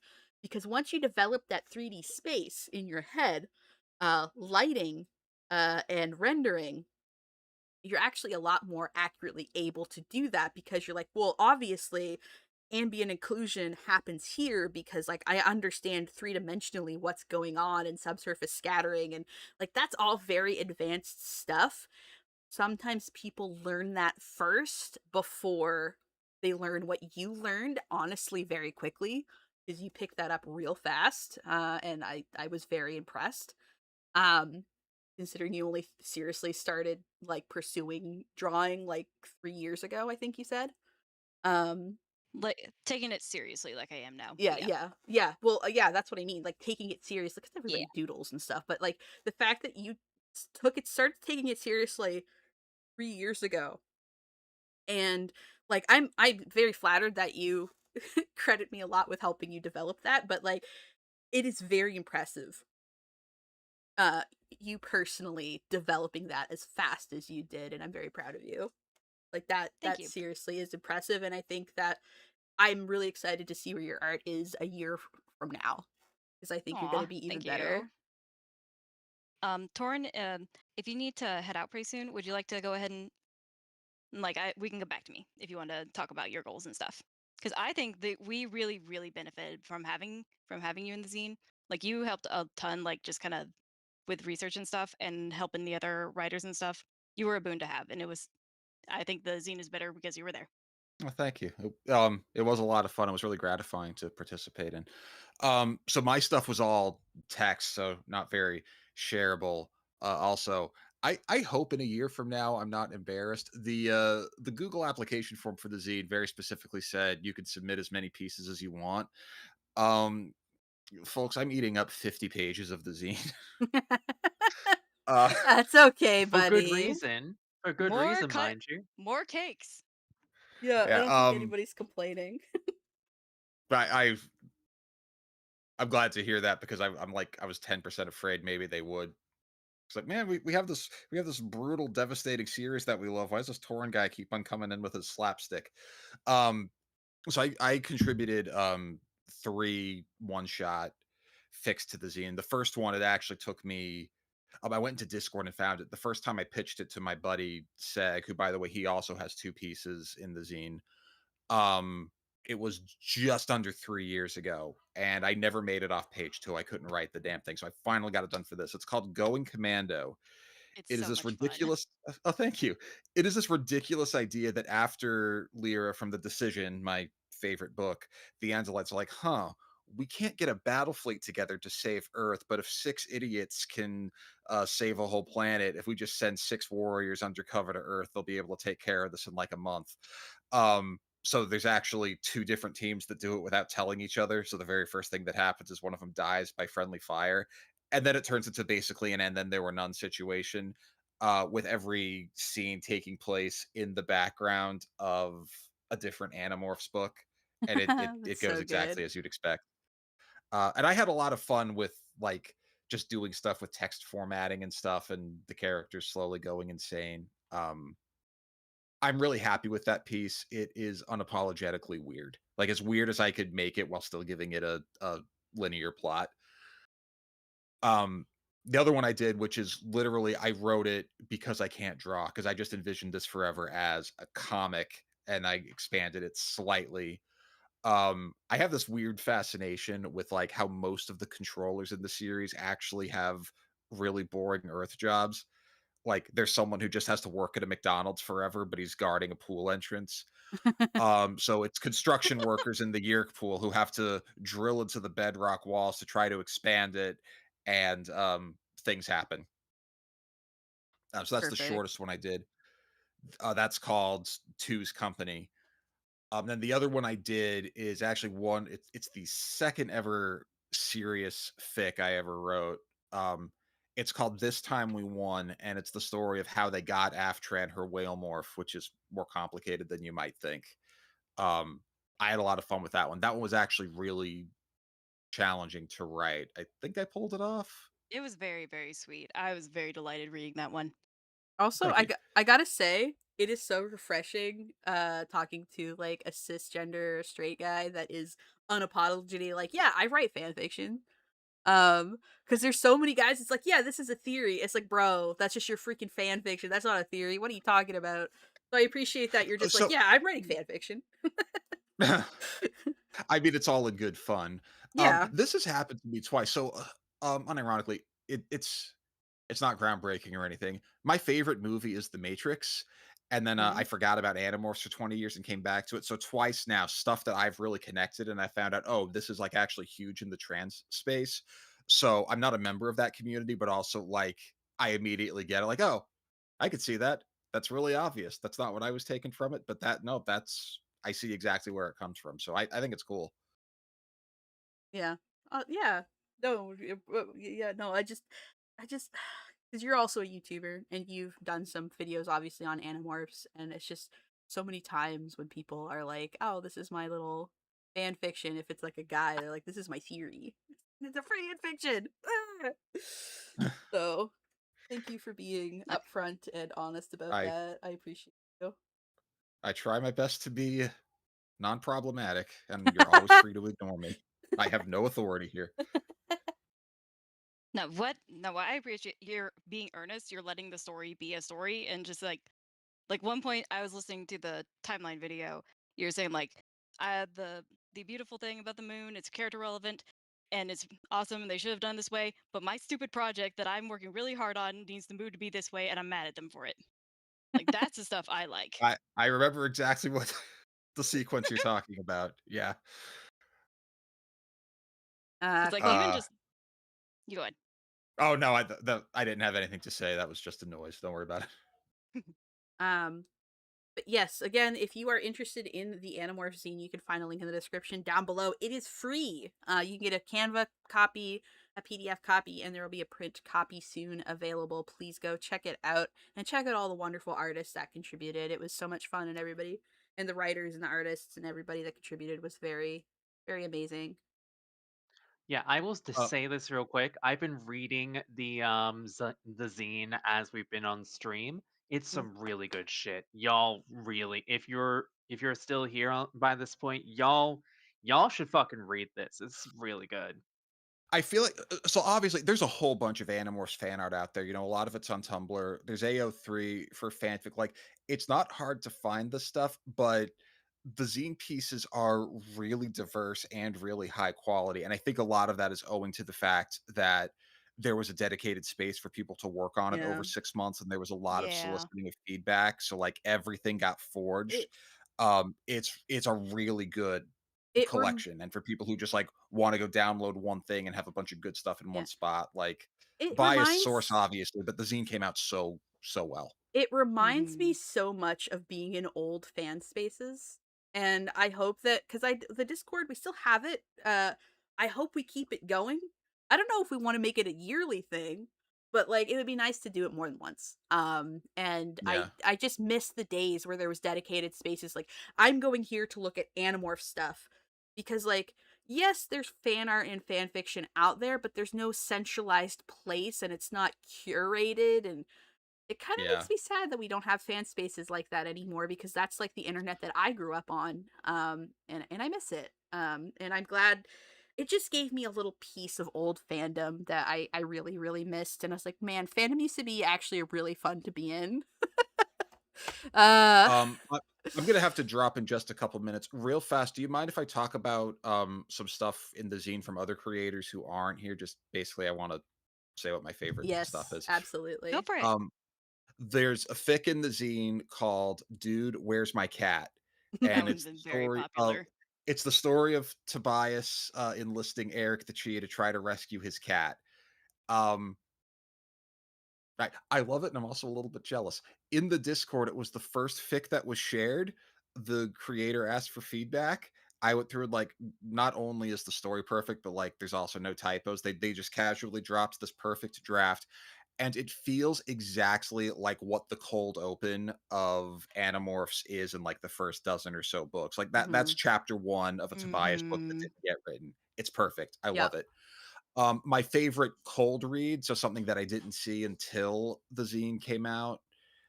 Um, oh shoot, now I've got to find the title. It's called The Appeal. So that's a post-war fic, I think shortly after the war, where they're talking about we mentioned it earlier. In canon, the idea is all the Yeerks are given an ultimatum, either become a Nothlit or the Angelites are going to murder you. The titular appeal is Yeerks trying to track down Cassie before they hit the deadline to be like, you get that this is just a genocide with extra steps, right? I thought that was very well written. And then in the fan art space, um, right up top, there's a pair of pictures that oppose each other called white player, black player. Hmm. Um, I love the composition and I love the colors. I also love how it features a lot of characters that like don't have an official appearance, which is to say they were never on the cover or whatever, Hmm. but it's like Hmm. so easy to pick out who's who. I love that when that Um, happens. It was gorgeous. yeah, I love that pick. And that's the Uh, same person who did the cover. yeah. Oh, the cover art's Yeah, so I'm good. trying to find. I can't talk and navigate at the same time. I like freeze up and then I feel like I sound like an idiot. Um, the name is spelled Keis, so I don't know if you'd say that as Keys, but that's the artist. Yeah. But It's linked in yeah. the scene. I do have to drop. I'm really appreciative that you folks invited me, especially you, Krim. It's your stream. Yeah, it was This was a lot wonderful of to fun, have you. and I'm the zine glad. collab was great. Yeah. You're pretty cool there, Torren. Just gonna say that real quick. Oh, It was a thank you. delight to talk with you. If you want to follow Torren, his YouTube channel is linked in the description, so please do that. Yeah, thank you for coming on. Yeah, Um, thanks. You folks have fun, and I'll check back and definitely listen to whatever I miss for the rest of the stream. yes.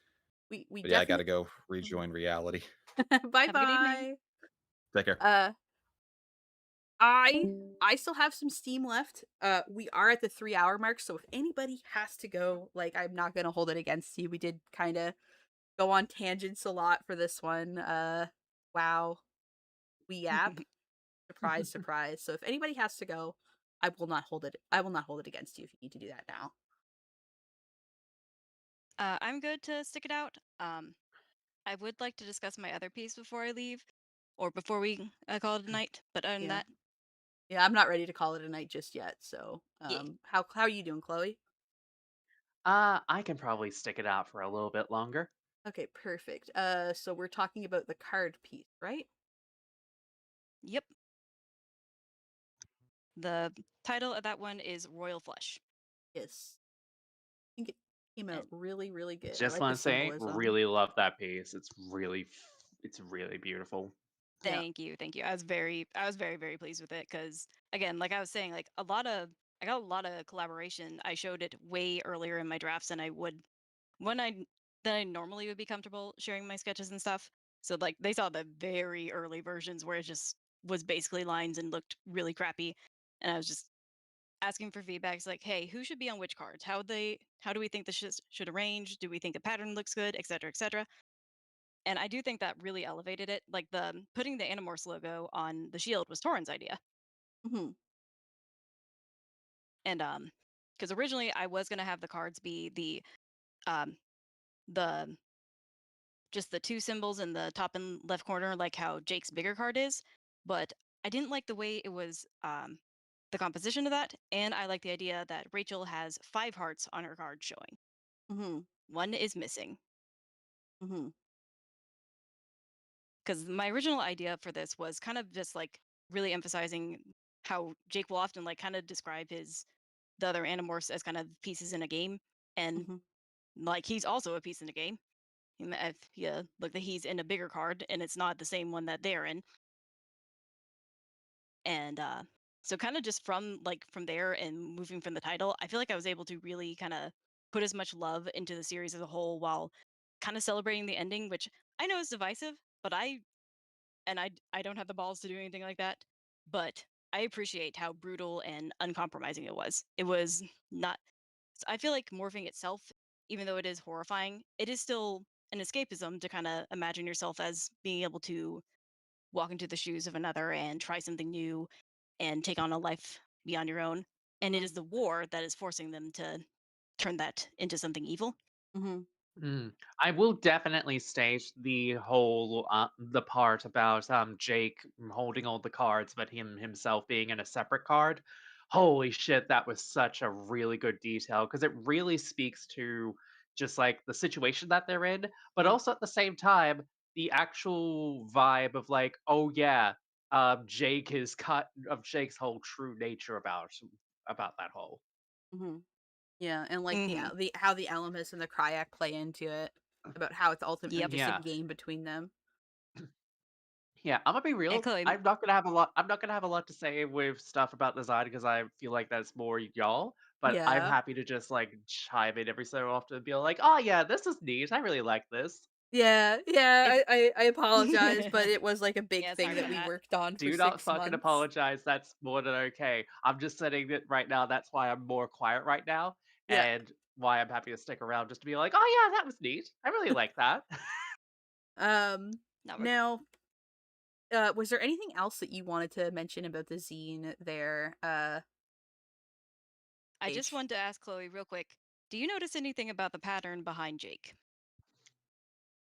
Let me go back up to that one. Where was God? What page was that Oh, one it's in the chat on? too. It's in the chat. Oh, okay.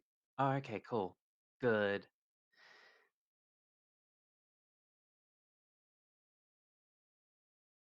Oh, what is that? I feel like I should know what that is in the pattern behind Jake. It's Yerks. Oh, of course! Fucking hell! Aliens, parasites, subhuman, flush them.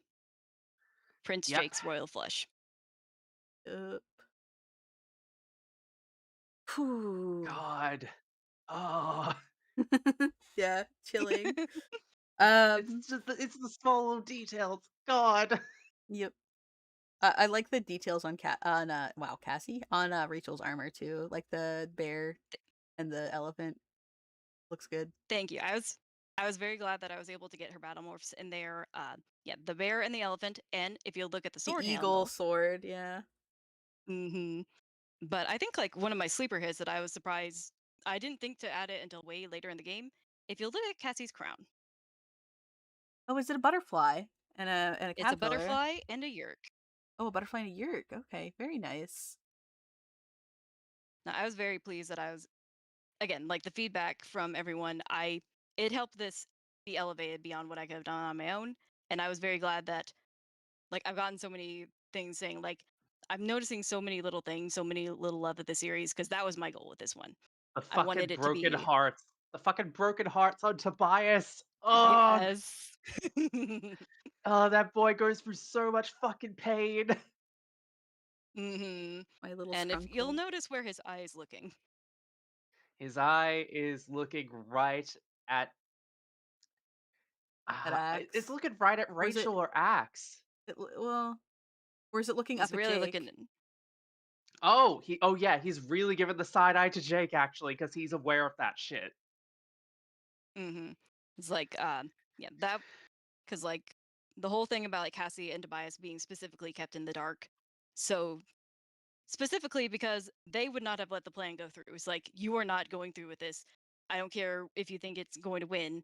You're not going through. I'm not letting you do this. And Mm. just the fact they knew that and did everything they could to keep it a secret then. And that's Mhm. why Jake and Rachel are the only ones looking at you. Mm. Hmm. Now Yeah. forgive me for gushing about my piece. I'm very pleased with it, and I'm very pleased that I got to just share my love of the series this way. Yay. Yay. Yeah, it came out real good. I like it. Thank you. Now, I want to go back to questions.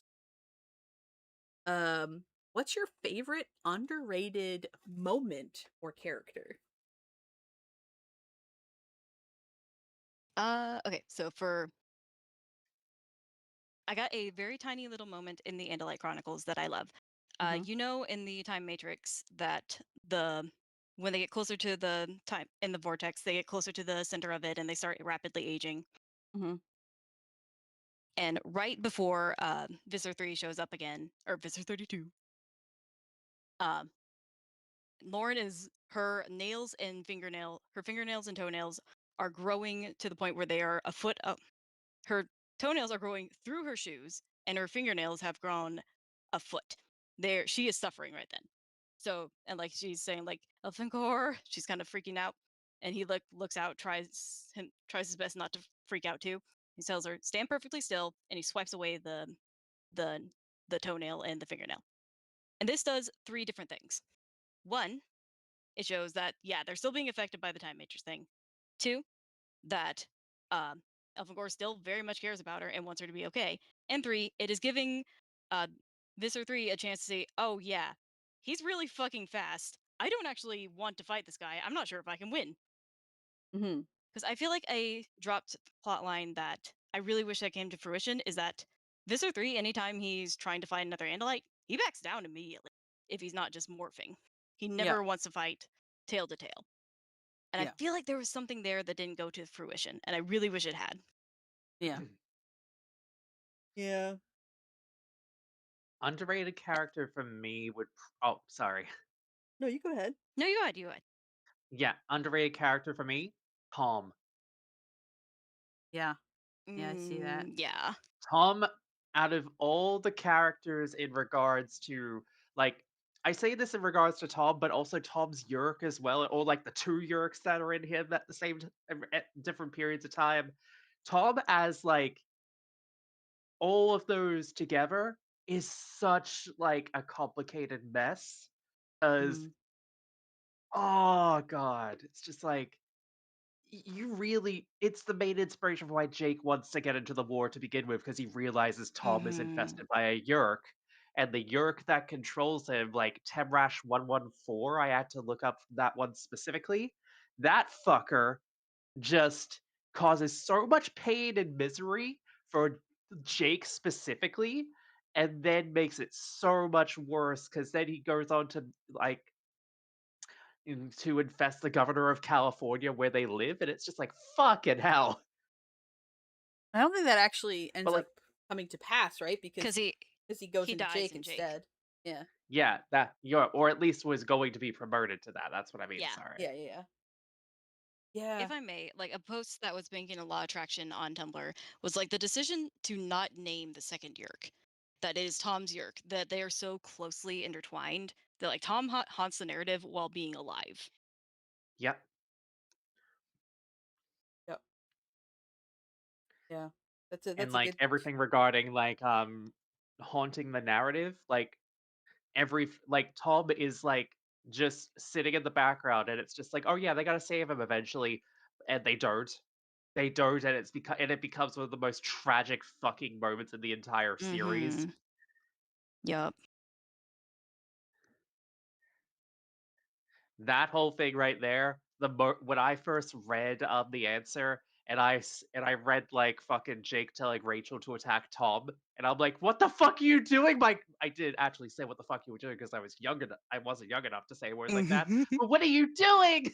What are you doing? No. Yeah. Oh yeah.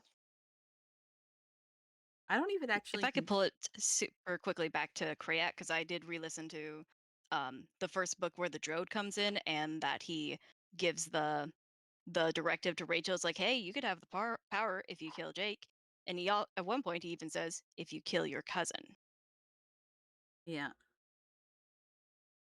Oh, which she did kill a cousin.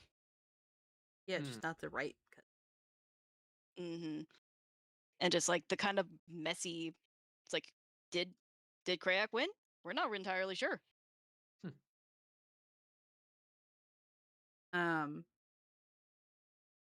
my favorite underrated moment. I don't actually know if it's underrated, but it's definitely understated and easy to look over. Is early on again in I think in what's it called the one I talked about being my intro, the wolf one. The secret? Yeah, this secret. Um, when despite everything the Animorphs are doing and the bloodthirstiness of it, they decide to stick around and Yeah. protect the baby skunks, and they just raise these Yeah. baby skunks when it's like it's very much like what are we even fighting for? Like if like like we're like what are we even fighting for if we can't even protect one little family of skunks? And it's very humanizing, and I think it's a really good moment. And like even Marco is like, yeah, absolutely, we're going to protect these skunks. He doesn't make fun of Yes. Cassie. He's just like, no, we got to do this because like I think it's like these kids are doing so much violence, and then here they have the opportunity to like do nothing but take care of like vulnerable living creatures. hmm And I think it's interesting, like, because Tobias, it's very much implied, if not outright stated, that he killed one of the skunk babies before he realized like the significance of them because he was hunting. hmm And like a predator is going to go after babies because if you kill the mom, then Yeah. the babies are going to die anyway. But like if you kill a baby at a time, like, some of those babies are going to live, but also you might be able to feed for a longer period of time. Like it's so good, but even he decides like, yeah, absolutely, I'll help you save these skunks and I'm not going to hmm go after the skunks. And it's just, Because like yeah. you can't be upset with Tobias for hunting, but you can't blame Cassie for being upset that one of the skunks died that she tried very hard to save. Yep. It's very interesting and I think it's like one of the best low stakes moments in the series. hmm Like one little thing in that scene, I love that Axe is the one who points out, it's like they're whenever the Farand and the logging company says like our skunks are right in the way of this. He's the one who points out like, oh no, our kids are in danger. Yep. Yep. They all get in on it. They all get emotionally invested. hmm It's so good. It's a It's a great it's a great intro. really It's a great introduction to yeah. the series, honestly, because there's nothing weird going on. There's hmm no like plot. Like it's not really a spoiler for anything else. So yeah, it was a really good way to get introduced to the series. So I appreciated that was my first one. I think if there was going to be a pilot for this for a show and they weren't going to make the pilot the first book, I think it would be a great pilot to kind of just display this is the tone we're going for. These are the characters. This is the situation. Mm, yep.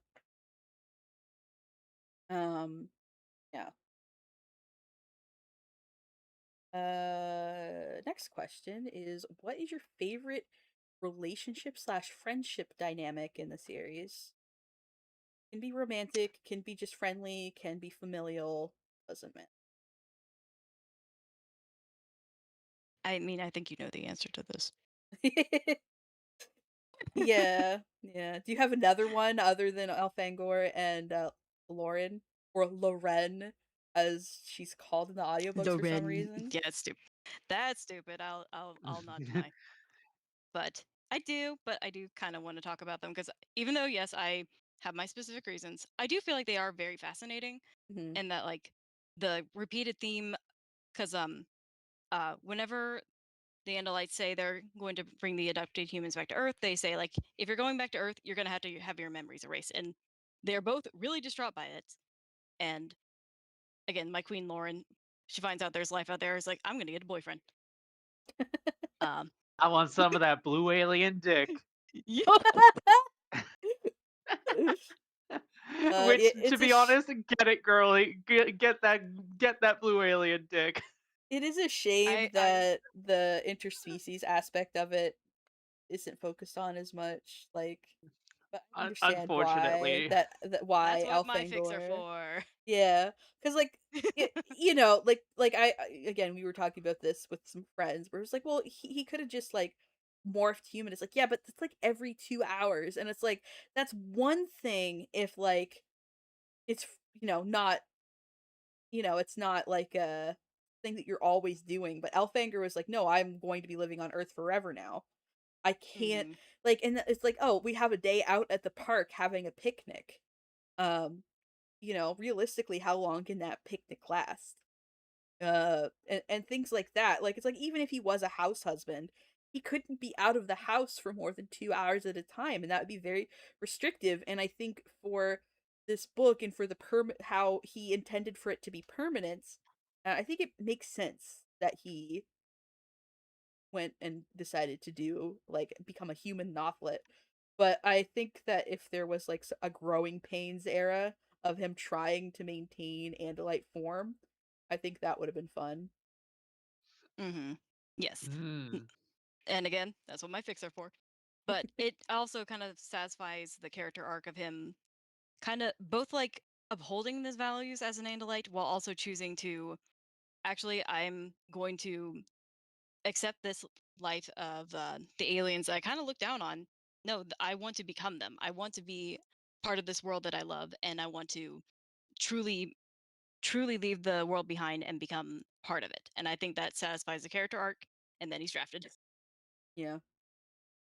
But as I was saying about like Lauren and Memory, um, the consistent theme with her is that like yeah, she's really she they both are kind of infatuated with each other, and the story is them kind of like slowly falling in love and falling in love with Earth and Andalite, and her just kind of knowing it's like, well, when this adventure's over, I'm going to lose my memory of all this, and I'm scared. I hate that. I don't want that to happen.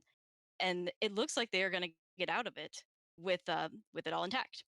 And then not only semi spoilers, It's not only okay. does she lose her memory of the adventure, she later is in a car accident and she loses her memory her entire childhood. Everything prior to the car accident, she's so she has to be she literally has to be told what the hard things in her mouth were. So it's like the consistent theme of memory and dreams and like this kind of the life that was just torn apart so thoroughly by the war and like how it trickles down to Tobias and how much it seemed like he like Elfangor was just giving up his place in his family, which I think he made the right decision based on the information he had, because the conceit was like, hey, Visser 3 is going to come to Earth, and he remembers that your girlfriend threw a rock at him, and he hates her for that. And Yep. you're like you're an alien now without any technology. You can't stop it unless you take my offer. So like Uh he thinks that he is going back to protect and save lives, but that also ends up just destroying his family even more than he realized. Which I think yeah. like for again the drafting metaphor. And also like and also it reflects very neatly back on Lauren's home life, who was like a military Hmm. brat, and And her her father couldn't father. cope with war and ended up abandoning. Yeah. And Tobias is just very much Tobias is like the fucking poster child for the sins of the father or laid upon the son. Hmm. Oh, Yeah. my poor baby Oh boy. god. The poor baby bird boy steps out of the nest and Hmm. gets exploded.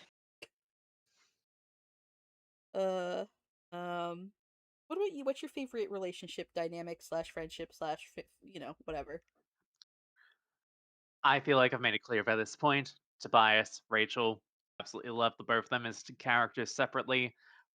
Their entire relationship dynamic throughout the entire series absolutely kills me.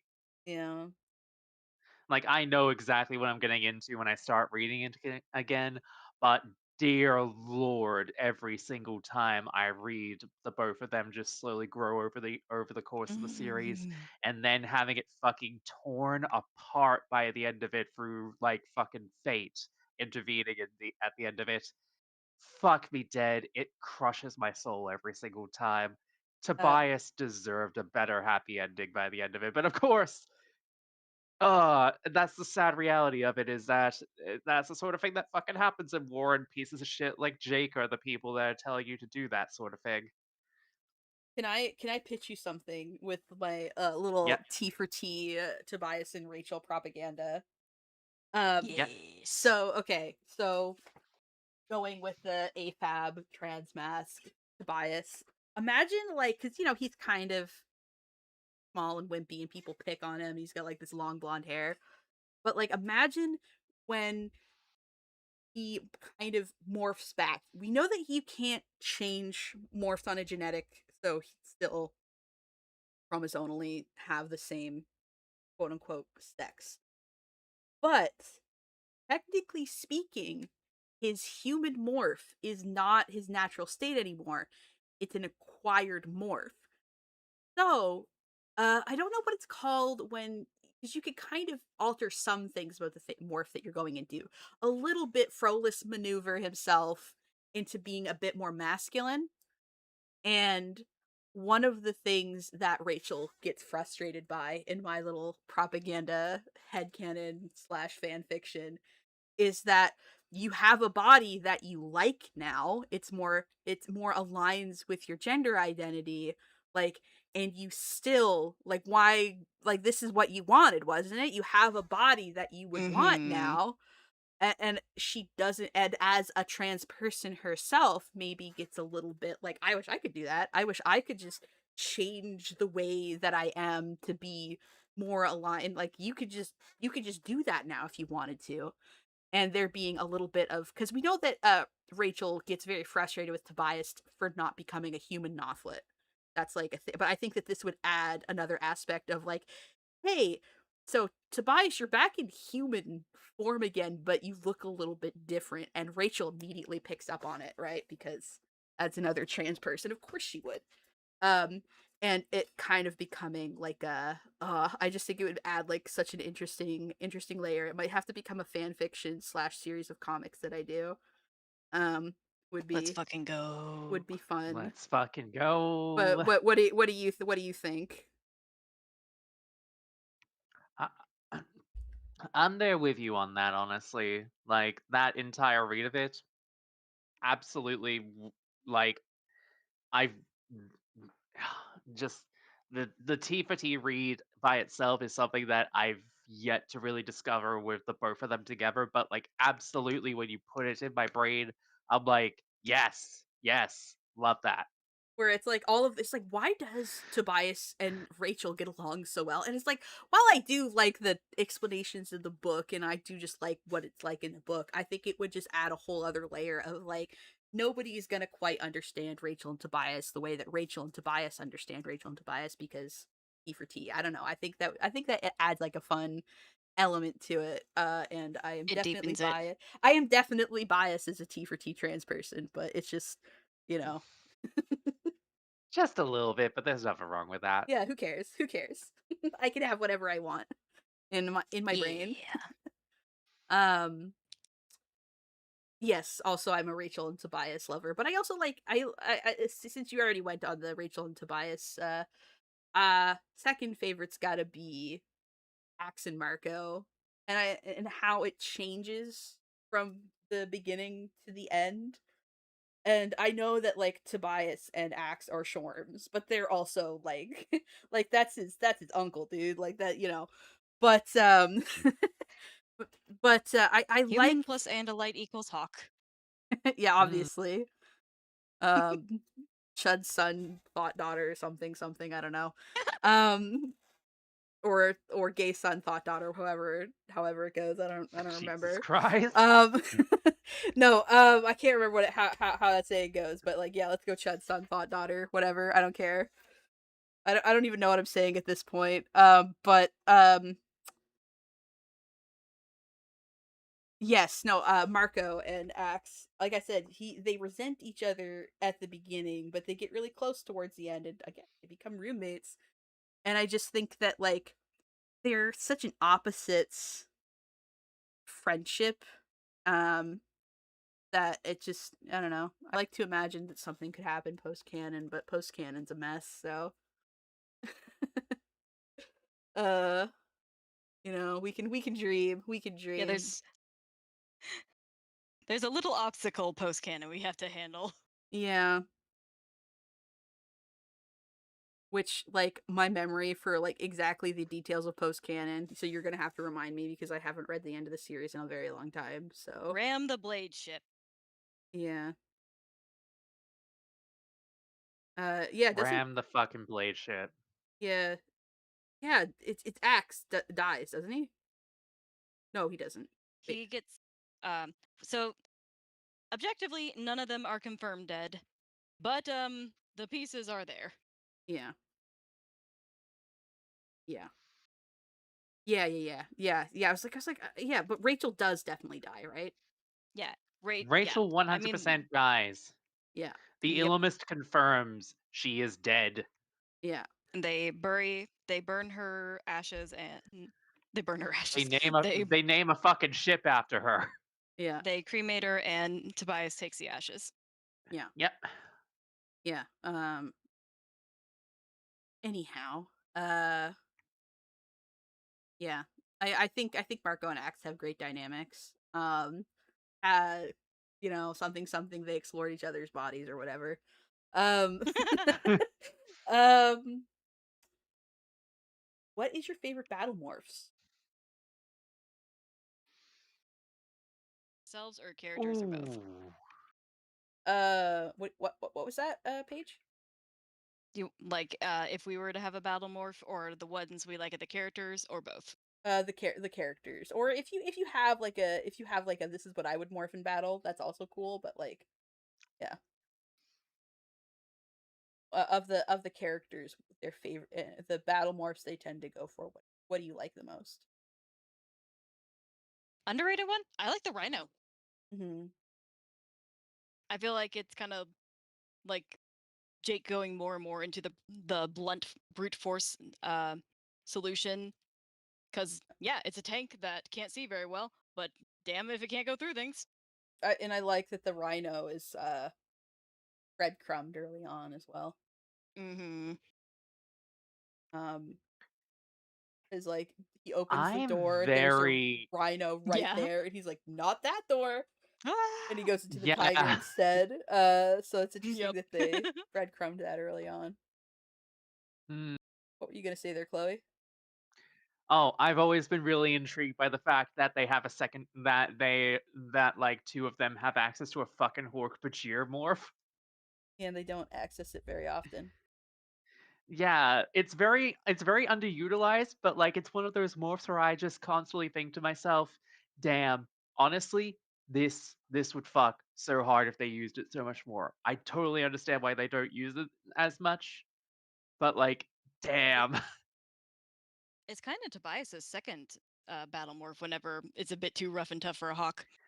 yeah. Rachel also has access to it as well. I just double Yeah. checked. I Um. think in the prophecy they all additionally get Hork-Bajir and they yeah. Though Mm, Tobias is the only one of the cast that morphs an Andalite, and I think that's very interesting because like he gets all yeah. the alien morphs. Not all, but like a lot of them. Yeah. And like him getting an Andalite morph is honestly quite fitting because he Very poetic. maybe not biologically so, but he is his legacy, you know, Andalite. So His legacy, his that book, that book. Oh my god. Mm, um I think God, I should have thought of something. Um I do like the gorilla. And I think that there are some really comical moments with the gorilla of like I love when it's like he's just Gorillas. holding things delicately in his massive fucking fingers. And Oh. the juxtaposition of little guy Marco becoming like this big beefy gorilla is really funny. It is a very good juxtaposition.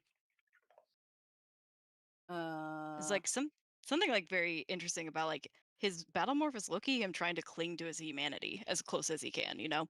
yeah, not that different. Mm-hmm. It's interesting that Rachel and Jake both kind of ostensibly have two battle morphs that they Like, can like she each had the other. yeah, she Elephant, likes the elephant, and then her grizzly becomes kind of her signature. yeah, yeah. Jake has his tiger, but then starts leaving. Mm-hmm.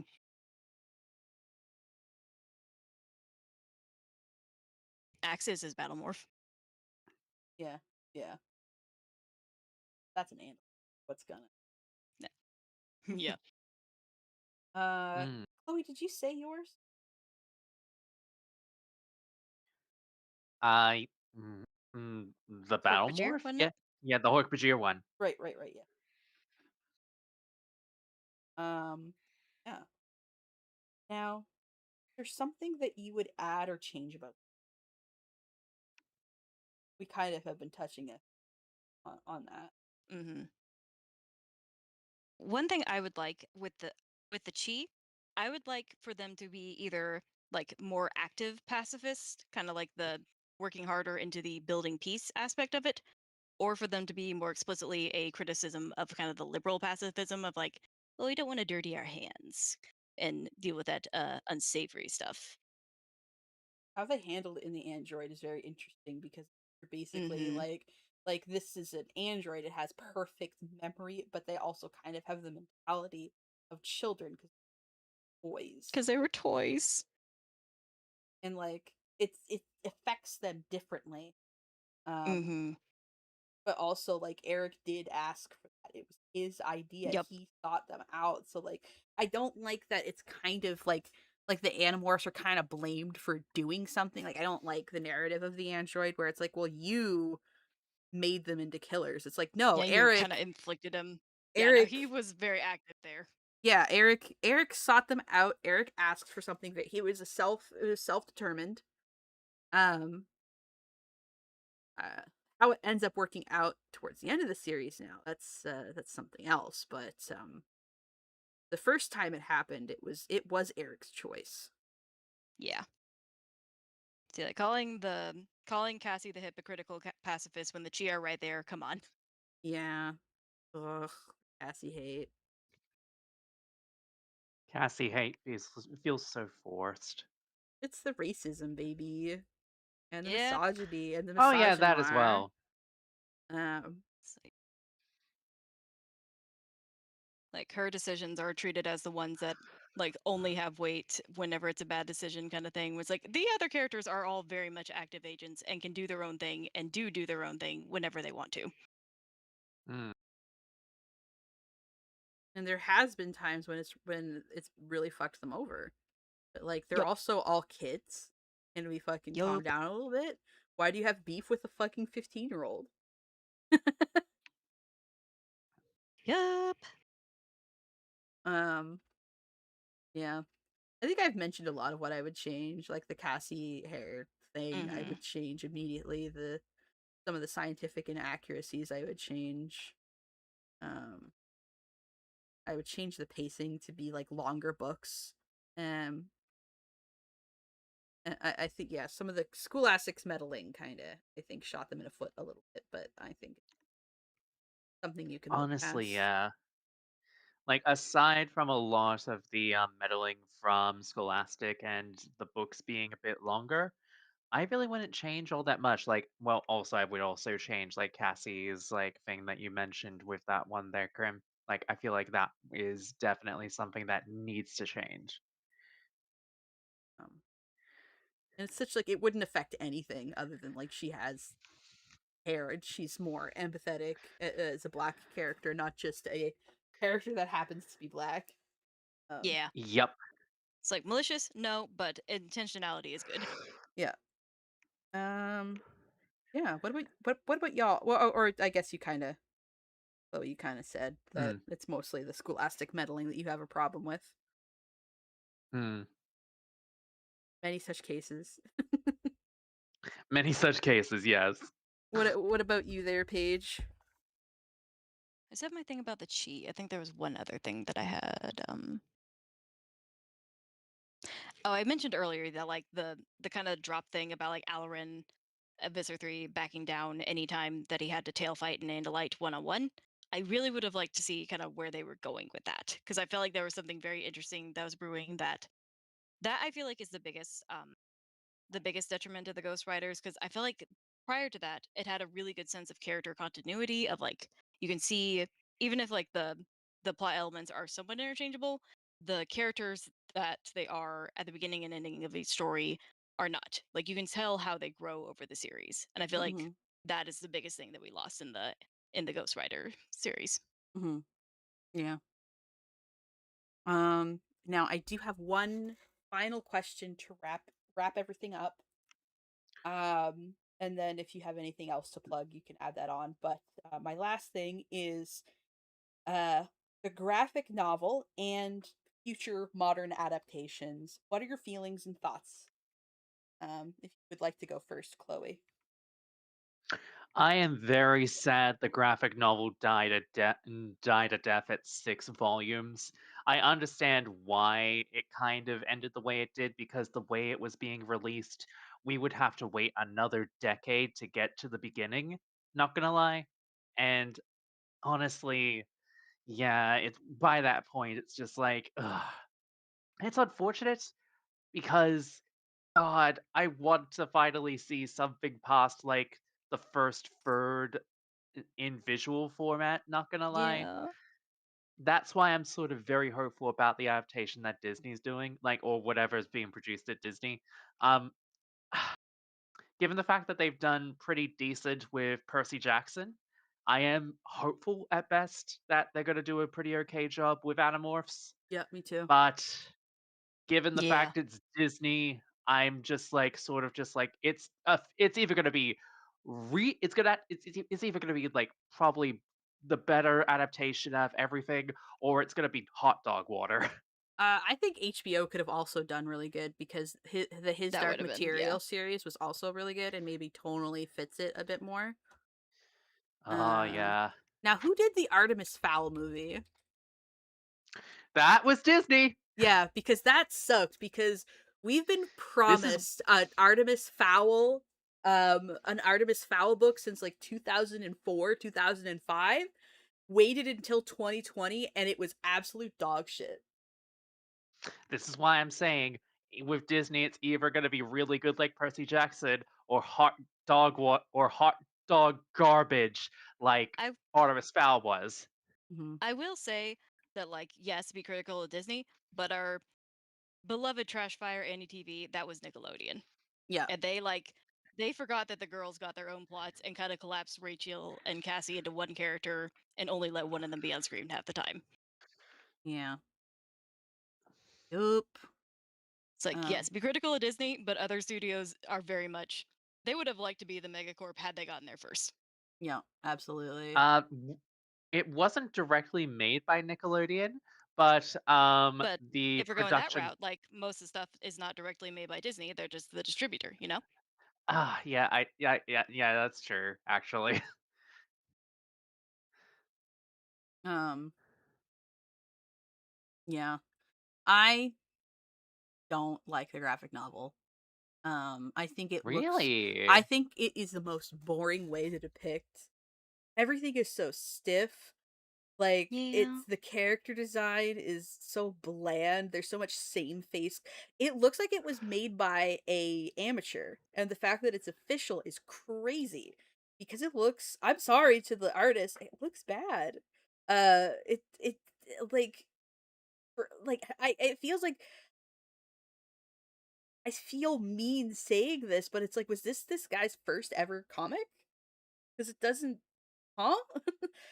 There is a problem with like I feel like the design of like the humans does not mesh well with the design of the animals. and also with the design of the aliens. Like, it's the aliens look very B movie, and it's like, this is a comic book, you know, like lean into it. Would have been nice if you like leaned to the 90s comic book style. That's something that you could have done. Instead it's very like blobby, like almost like why like 2018 Tumblr art style, and it's just like, what are we doing? Why does it look like this? Why does everybody have the Hmm. exact same face? Like, it's like the Yeah. most boring paneling I've ever seen. Like, I guess it's adequate, but it's like, I don't know. I feel like it's like a missed opportunity. Um, yeah. Um, it's just the way that I feel, and like I hope that we get like a visual I mean, like, I'm looking forward to the series, but I also like think that because of the nature of Animorphs and what is, like, either we're going to see kids in mortal peril or animals in mortal peril, and I think that's a lot more shocking to see in live action. So, Yep. like, I think it just would have been easier to translate as a cartoon, but like a more serious cartoon, like something like Gargoyles or Bruce Timm or Cyber Six or like 2003 Ninja Turtles, or like some sort of like anime type of look, you know? Um, but I get worried about it being live action. And To be fair, I don't Hmm. think we know for sure that it is. We literally only know kind of the director, or not even the mm, director. We know the company and kind of the head stuff. I've seen a lot of stuff being passed around as fact when like there's very few details at this point. So I do kind of think they probably are leading live action, but I just don't want to spread misinformation. Yep, we do not want to be one of those that's just like spreading misinformation on the internet yeah, for fun. my No, bad. you're fine. You're fine. You're Um, fine. I don't think it's your fault. I think it's just kind of been spread a little haphazardly. When I check the primary source, it's just like, okay, this is extrapolation. I Yep. I I also think that, like, again, like, this is something that always has worried me, like, in, like, people, like, depicting, characters like Dick Grayson, like, on screen, where I'm like, "You're not gonna get the right actor." I think the one they got in Titans was great, but I think it's, like, similar for Animorphs of, like, you're not gonna make Hmm. this character look right, and I'm worried about Marco, especially because, like, what do you fuck like, this is like, it's okay for him to be a little guy. Like, I'm worried they'll make him look too white. I hate it when they, like, don't do, like, the right hair length for him. Um, like, or Tobias, because it's okay for boys to have longer hair. It was the 90s, we were doing that. Um Boys with long hair was epic in the 90s, bring it back. That just was. But, like, yeah, I don't know. Axe, I get worried about who they'd get for human Axe, and I'm worried that they would make him too masculine as well, especially, like, not just in his human morph, but in his, like, voice acting. That's something that I'm worried about from Hmm. the audiobooks. Um, yeah. Like Paula Mm, Costanzo did a good job with Human X. Like it was fun. It was funny, but it was unfortunately whitewashing the character. just a little bit, yeah. Well, it's Yeah. like he's described as having the skin the color of light brown sugar and like Hmm. curly hair, He's and it's literally Afro Latina. yeah, but I and like I think it's interesting. I think you could make that because the way that he looks is supposed to be strange. So the way that sort of Afro Latino heritage kind of comes out um in him, I think it's interesting if it kind of happened in a way that you wouldn't expect it in because he literally he genetically modified himself. So I think it would be really interesting. Hmm. It's like, hey, so like I'm seeing African and Latina features, but in a and obviously white features as well. But I'm seeing these different features in a weird combination I've never seen before on a human. I think you could do interesting things with that, but I think like you don't want to make him look white. It doesn't make any sense. Hmm. Hmm. But yeah, that's why I think it would be better as a cartoon. There's just too many. There's just too much going Yeah. on. Yeah. And it would have to be heavily CGI anyway. So like at that point, like why not just make like a cartoon or like a 3D animated show? Like if it's gonna be if there's gonna be that much CGI. Yeah. The one thing about live action that I kind of would be kind of a bit more is that I can have longer episodes, Yeah. but and I do think like if it was anyone other than like Ryan Coogler's company, I would be way more against it. But yeah, no, my heart longs for animation. Uh, I also think that like again without the like you can like so much of the plot of a book is or the writing and like the volume of a book is dedicated to recapping things and you wouldn't need to Hmm. do that in on a show that is streaming, right? Because Yeah, in this day and age we binge. So I think we that binge. we wouldn't need longer episodes. Yeah, fuck it, we binge. I do kind of sometimes miss the vibe of weekly shows being more of a thing, but that's a different topic for another day. Yeah, no, I agree with you. I agree with you. I think that's it for my questions. Do you guys have anything else you want to tie it off with, or plug, or mention? Um, I guess other than just like if you like Animorph stuff and anything I said sounds interesting, check out the zine. You can also check out my blog if you want to see a lot of cool Animorphs art. If you want to see me occasionally drawing Horseboy and Softball Girl, uh, they're there a lot. Those are both linked in the description, by the way. The zine and Mhm. Paige's 20 of your minutes blog. And what about you, I Chloe? will definitely state that this is kind of inspiring me to maybe do a video on Animorphs because I realize I've actually got Yes. so many opinions to talk about on it now. Yes. And I think, given the fact I'm already talking about things that are several decades old for other reasons this year, why the fuck not add Animorphs to that list? Let's freaking Yes. go. It's basically And Infection spread. this may have inspired me to try and go to my local secondhand shops to potentially see if they have any of the books in their book section and And there start are the collecting the books reprints again. for the first 3 books if you are yeah, they look beautiful.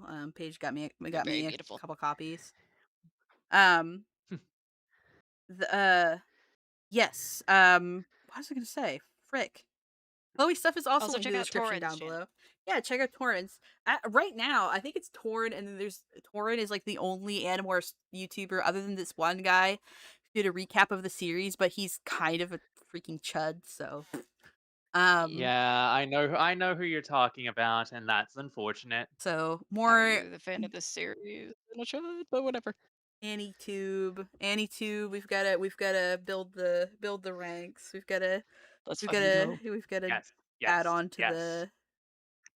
the YouTube contents for Animorphs on and I'll be the change that you want to see in the world because I definitely am hoping to make some Animorphs videos after I'm done my reread of the series.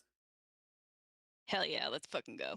Would you want to collab on that at some point, or collab on like the Ooh, idea at some point? ooh, yes, I would love to talk to you about that. We'll chat. We'll chat. We will chat. We'll workshop that at some point. It sounds like a good idea. Yes, perfect. All right, Let's go. all right. Well, I'm. I guess that's the end. So thank you everybody so much for watching, and thank you to my patrons. Paige, hey, you're on the stream. Harvey, Look, Hummus, Ma. Look, Gary, there I am. Paige, Harvey, Hummus, Skilly, Fiona, Boggle, Somnium Astra, Dylan Rune, and Zephyr, Matthew Hunt, Vex Fidel, Easy Walker, Elias Destinian, Swampling Lover, Garden Knot, and Daily. And special thanks to my staff, Mother, Squeakers, Boggle, Sparrow, Dylan, and Paige. If you would like to support me on Patreon, you can find a link in the description down below, or you can donate to my Ko-Fi at an amount of your choosing, or support me in the free ways by liking, commenting, and subscribing, and following me on social media. Make it a great weekend. I'll see y'all later. Bye-bye. Bye.